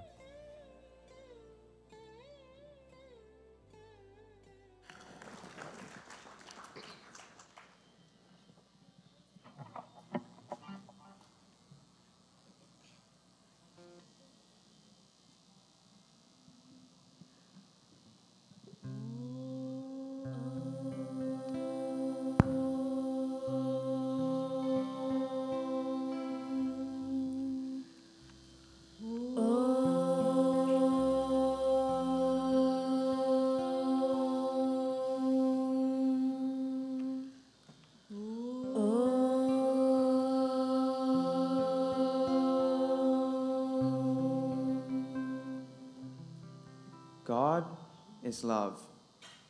God is truth. God is peace. God is bliss. Swami, you came in our lives to light the lamp of love in all our hearts. You came to tell us of this universal, unitary faith, this spiritual principle, this path of love, this duty of love, this obligation of love. Your life's message broke free from all preconceived concepts of place, time, and circumstances to show us that God does not belong to one place, one community, or one sect. You, Swami, belong to the whole universe. You are one that's seen in many infinite forms. To you, Swami, the young adults present this humble offering to celebrate this emblem of universal harmony and love.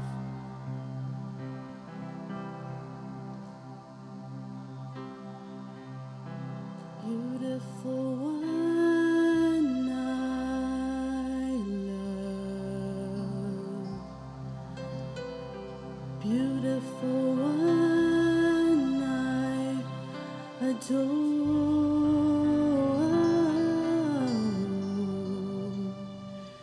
beautiful one my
A well-known businessman from Madras had many experiences with you, our dearest Swami. But the most important he described was the grace you showed his mother. She was completely blind when the family first met you, Swami. With your boundless love, you placed jasmine petals on her eyes and covered them with a bandage. For 10 days, you continued to lovingly place jasmine petals on her eyes, cover them with a bandage, and insisted she should attend bhajans. And at the end of the 10 days, when she finally removed the bandage, her vision was restored. Swami, wherever the shadows of doubt and despair loom, you emerge as a guiding light, piercing through the darkness, illuminating our paths with your presence, restoring our vision. Our dearest Swami, let us be embodiments of your divine light.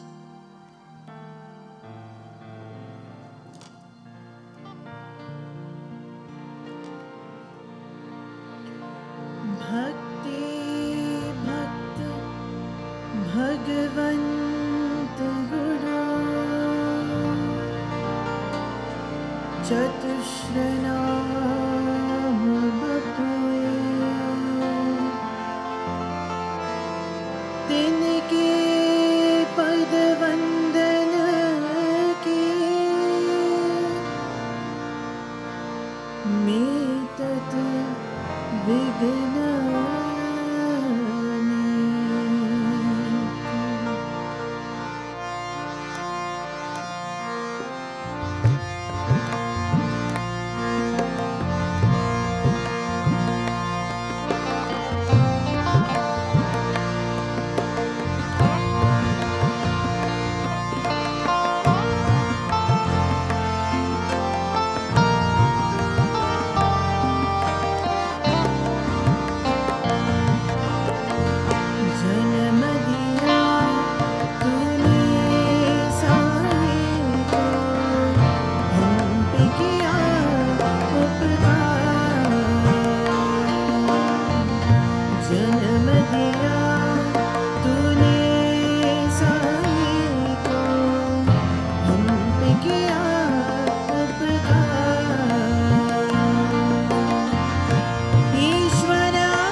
In your previous body at Shirdi, your ardent devotee Radhabai yearned so dearly for a mantra updesha from you that she refused to eat until she received one. When she came to you in a rather weak state, you guided her that instead of seeking another name, she should take her Guru's name, obey their orders, and walk in their path. Nothing was nobler. We too aim to live our lives as your reflection, expanding your message. To our mother, father, and Guru, we surrender to you unconditionally. You know more than we ourselves ever can. Let us be your instruments and you, our charioteer, our margadarshak in all our endeavors.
करता पूरख निर्वाण निर्वैर अकाल मूरत अजूनी से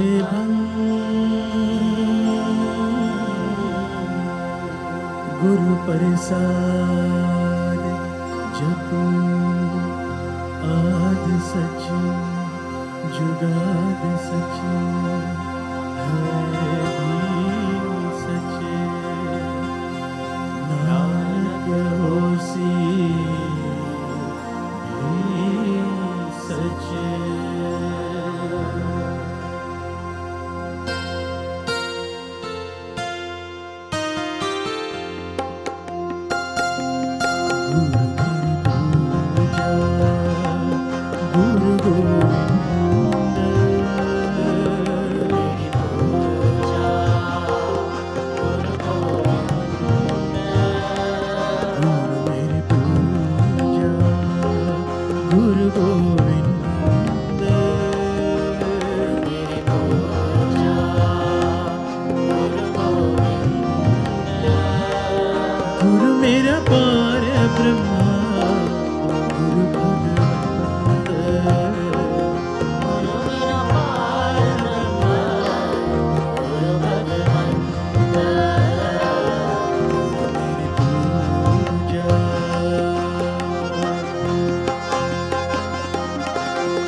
गुरु का दर्शन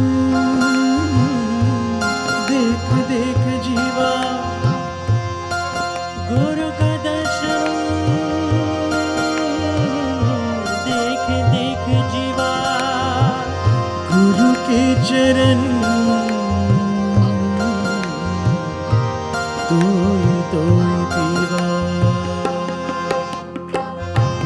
गुरु मेरा ज्ञान गुरु हृदय ज्ञान गुरु मेरा ज्ञान गुरु हृदय ज्ञान गुरु मेरा ज्ञान गुरु हृदय ज्ञान गुरु मेरा ज्ञान गुरु हृदय ज्ञान गुरु गोपाल गुरख भगवान गुरु गोपाल गुरख भगवान वाहे गुरु वाहे गुरु वाहे गुरु वाहे गुरु वाहे गुरु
नित्य जपिए राम नाम जी बोलो नित्य जपिए राम नाम जी बोलो कृष्ण कृष्ण कृष्ण कृष्ण कृष्ण कृष्ण जी बोलो कृष्ण कृष्ण कृष्ण कृष्ण जी बोलो नित्य जपिए कृष्ण नाम जी बोलो नित्य जपिए कृष्ण नाम जी बोलो गोविंद जय जय गोपाल जय जय राधा रमण हरि गोविंद जय जय राधा रमण हरि गोविंद जय जय गोविंद जय जय गोपाल जय जय गोविंद जय जय गोपाल जय जय राधा रमण हरि गोविंद जय जय राधा रमण हरि गोविंद जय जय गोविंद जय जय गोपाल जय जय गोविंद जय जय गोपाल जय जय राधा रमण हरि गोविंद जय जय राधा रमण हरि गोविंद जय जय गोविंद जय जय गोपाल जय जय गोविंद जय जय गोपाल जय जय गोविंद जय जय गोपाल जय जय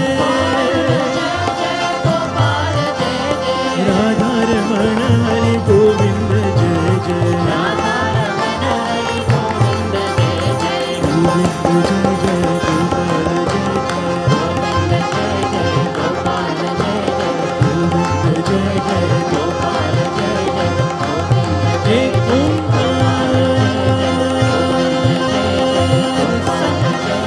गोविंद जय जय गोपाल जय जय गोविंद जय जय गोपाल निर्भय गोविंद जय जय गोपाल जय जय अपार गोपाल जय जय अजूनी से गोपाल जय जय गोविंद जय जय गोपाल जय जय गोविंद जय जय गुरु प्रसाद गोपाल जय जय गोविंद जय जय गोपाल जय जय गोविंद जय जय गोपाल जय जय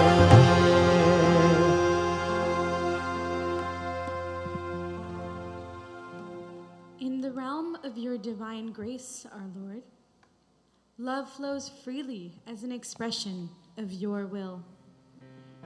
Your presence is an inseparable part of our existence, woven into every aspect of our lives. With every breath, every heartbeat, our lives bloom with the fragrance of your name, Swami, infusing each moment with purpose and meaning. Just as a rainbow graces the sky with its 7 vibrant hues, so too does your love paint the world with its myriad of colors. Amidst the intricate tapestry of life's challenges, your boundless grace shines forth. The moon, the stars, the sun, the earth, and the universe belong only to you, our dearest Swami.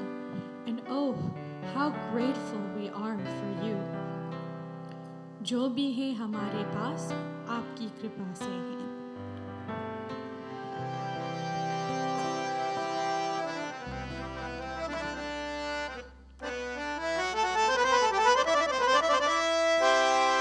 देखा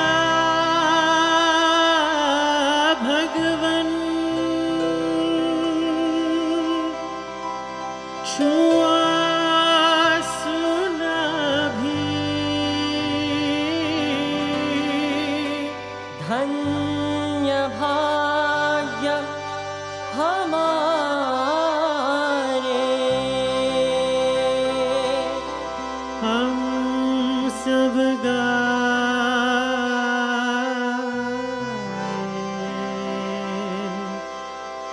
कृपा आपकी स्वीकारो प्रभु धन्यवाद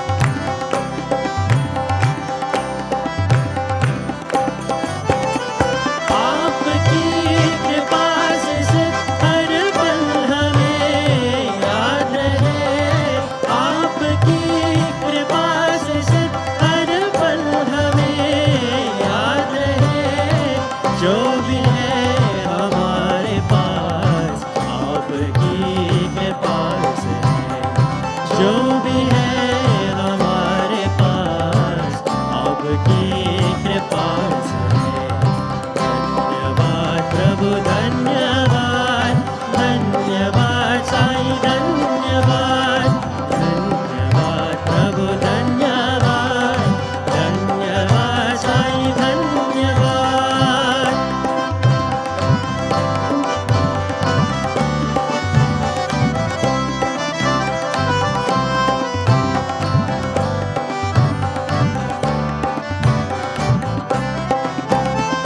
तुझको पाकर हे प्रभु धनवान हम सब बन गए तुझको पाकर हे प्रभु धनवान हम सब बन गए सुपर दुख आशा निराशा आपकी कृपा से सुपर दुख आशा निराशा आपकी कृपा से धन्यवाद प्रभु धन्यवाद धन्यवाद साईं धन्यवाद धन्यवाद प्रभु धन्यवाद धन्यवाद साईं धन्यवाद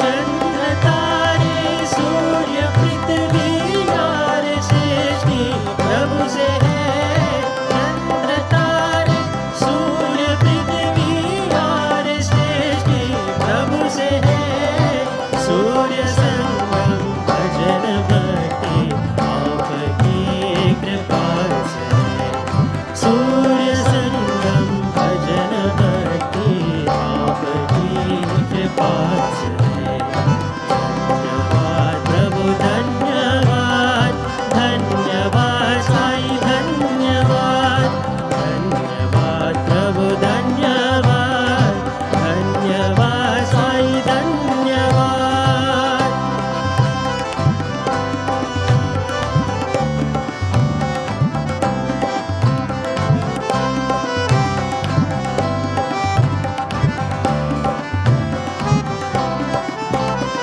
जिंदगी का भी सफर अब आपसे करार हुआ जिंदगी का भी सफर अब आपसे करार हुआ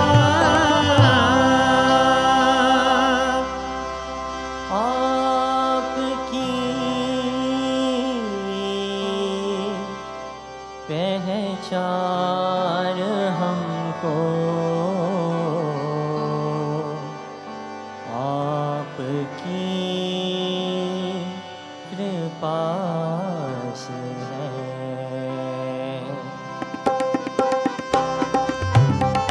आपकी पहचान हमको आपकी कृपा से आपकी पहचान हमको आपकी कृपा से धन्यवाद प्रभु धन्यवाद धन्यवाद साईं धन्यवाद धन्यवाद प्रभु धन्यवाद धन्यवाद साईं धन्यवाद धन्यवाद प्रभु धन्यवाद धन्यवाद साईं धन्यवाद धन्यवाद प्रभु धन्यवाद धन्यवाद साईं धन्यवाद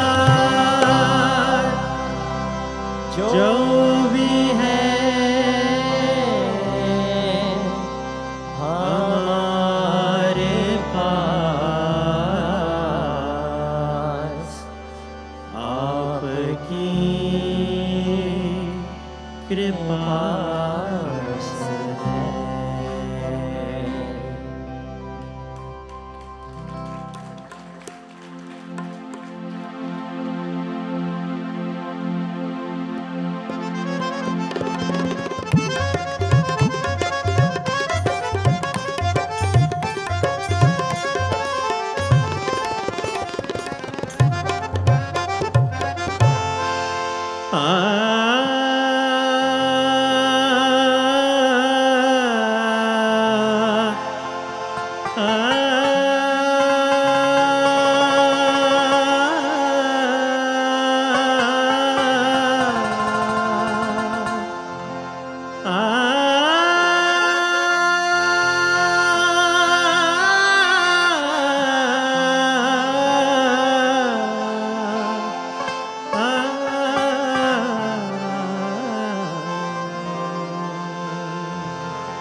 साईं के प्यार को पाना उसकी मर्जी है।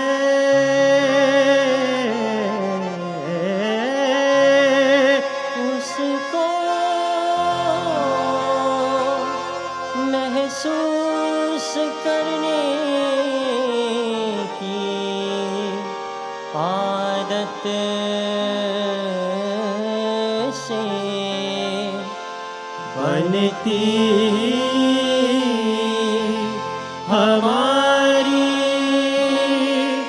तकदीर है।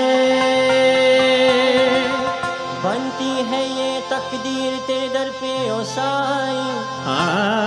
बनती है ये तकदीर तेरे दर पे ओ साईं। तेरे नाम से ये जीवन खिलता है साईं।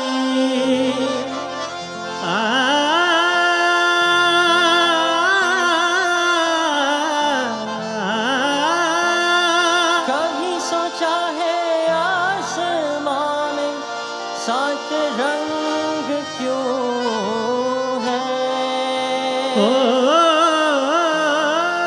कोई कह सकता है सात सुर में संगीत बंधा क्यों है?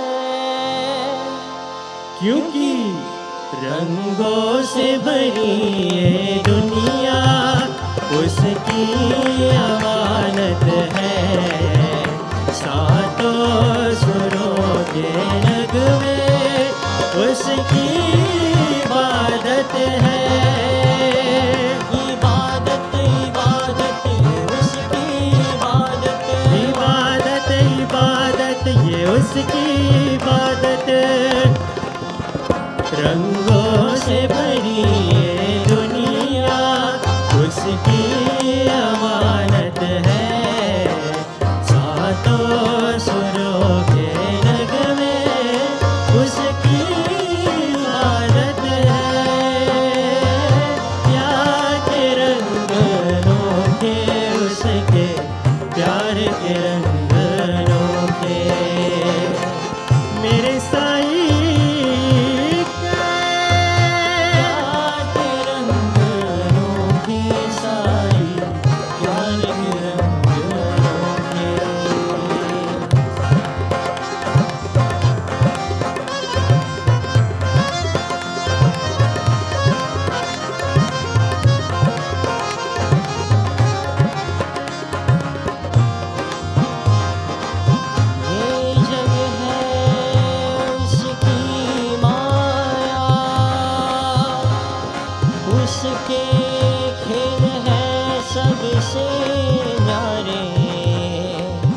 वो खेले होली हमसे, सुख दुख के रंग वो डाले।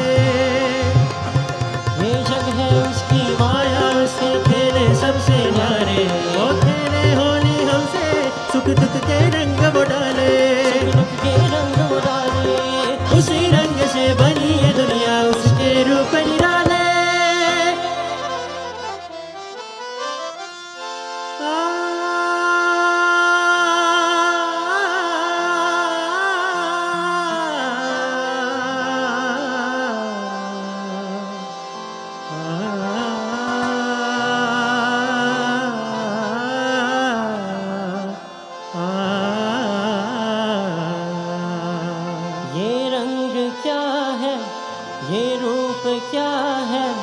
हाँ जी, ये रंग क्या है, ये रूप क्या है, ये रंग क्या है, ये रूप क्या है, ये रंग क्या है, ये रूप क्या है। पामद पाद मा पगा, पामद पाद मा पगा, निद नि रे गा रे नि रे सा, निद नि रे गा रे नि रे सा। ये रंग ही उसका रूप है, ये रंग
सुख को जो छुपाया है वो खेल खुदा का है, वो खेल खुदा का है। फैसला तुम जिसके रंग के प्यारे हैं जिसके, फैसला तुम जिसके रंग के प्यारे हैं जिसके, हर सुबह को खूबसूरत जो बनाता है, तस्वीर उसकी क्या कहना, क्या कहना, क्या कहना, क्या कहना। इस रंग बिरंगी दुनिया में हर चीज निराली उसकी है, उसका ही करिश्मा देखो तुम सातों रंगों में समाया है।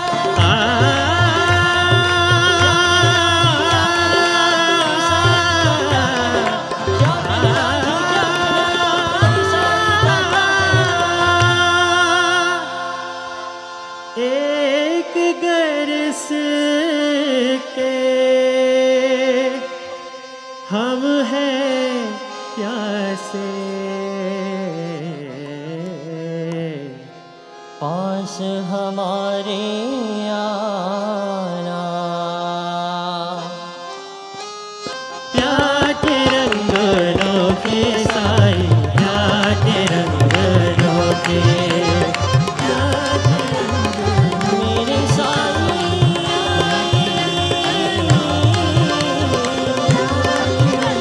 मेरे बाबा,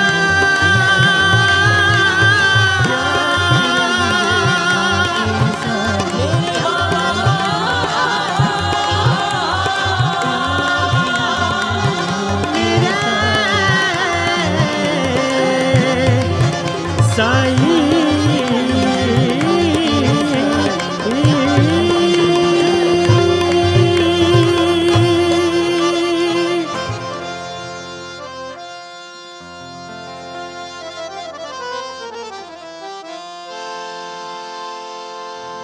ओम तत्सत् श्री नारायण तु पुरुषोत्तम गुरु तु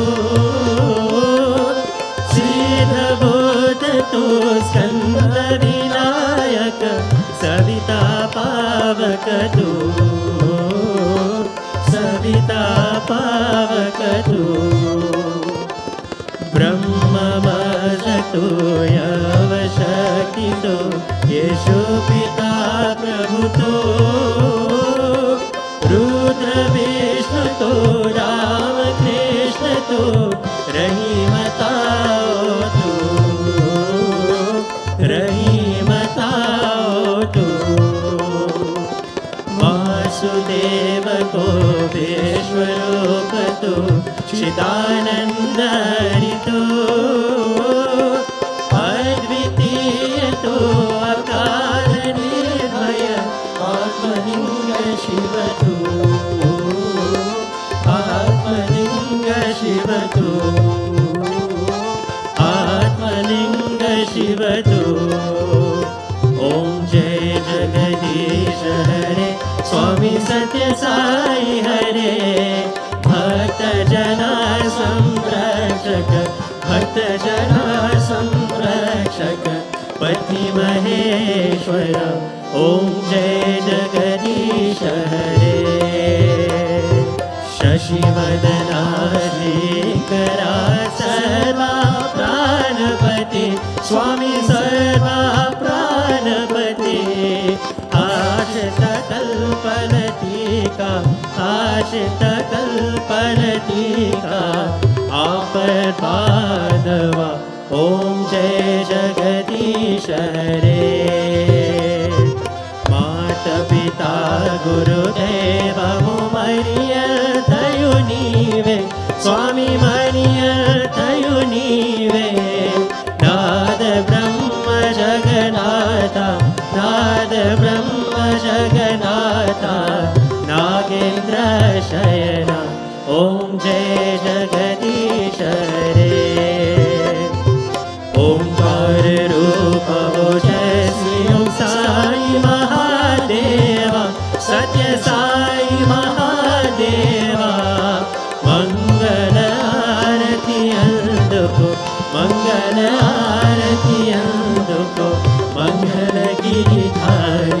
ॐ जय जगदीश हरे नारायण नारायण ॐ सत्यनारायण नारायण नारायण ॐ नारायण नारायण ॐ सत्यनारायण नारायण ॐ सत्यनारायण नारायण ॐ जय सद्गुरुदेवा नारायण नारायण ॐ सत्यनारायण नारायण नारायण ॐ नारायण नारायण ॐ सत्यनारायण नारायण ॐ सत्यनारायण नारायण ॐ जय सद्गुरुदेवा नारायण नारायण ॐ सत्यनारायण नारायण नारायण ॐ नारायण नारायण ॐ सत्यनारायण नारायण ॐ सत्यनारायण नारायण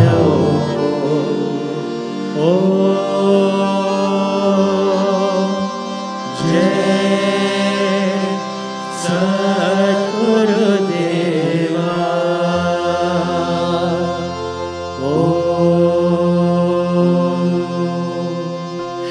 शान्ति शान्ति शान्तिः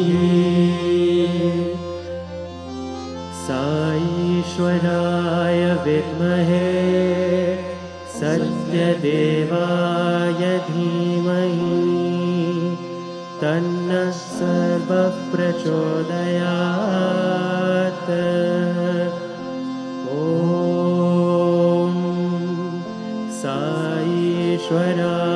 विद्महे सत्यदेवाय धीमहि तन्नः सर्वः प्रचोदयात्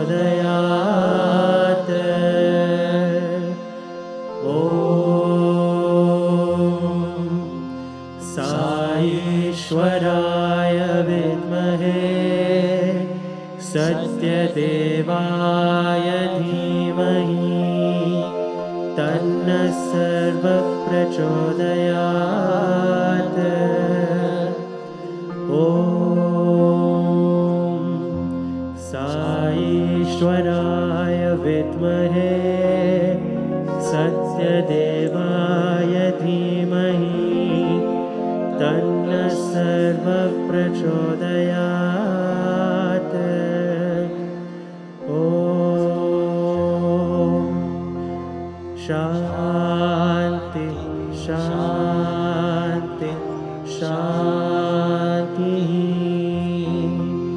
असतो मा सद्गमय तमसो मा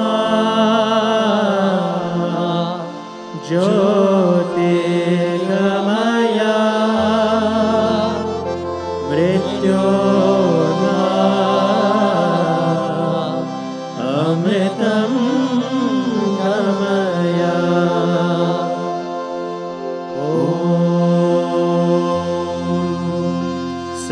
समस्तलोका सुखिनो भवन्तु समस्तलोका सुखिनो भवन्तु समस्तलोका सुखिनो भवन्तु ॐ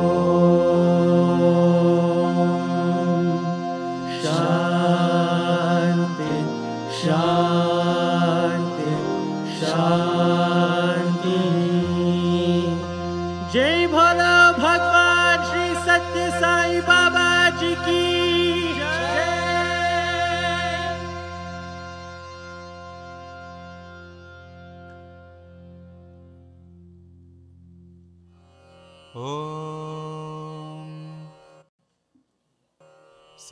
साईश्वराय विद्महे सत्यदेवाय धीमहि तन्नः सर्वः प्रचोदयात् ॐ साईश्वराय विद्महे सत्यदेवाय धीमहि तन्नः सर्वः प्रचोदयात्। ॐ साईश्वराय विद्महे सत्यदेवाय धीमहि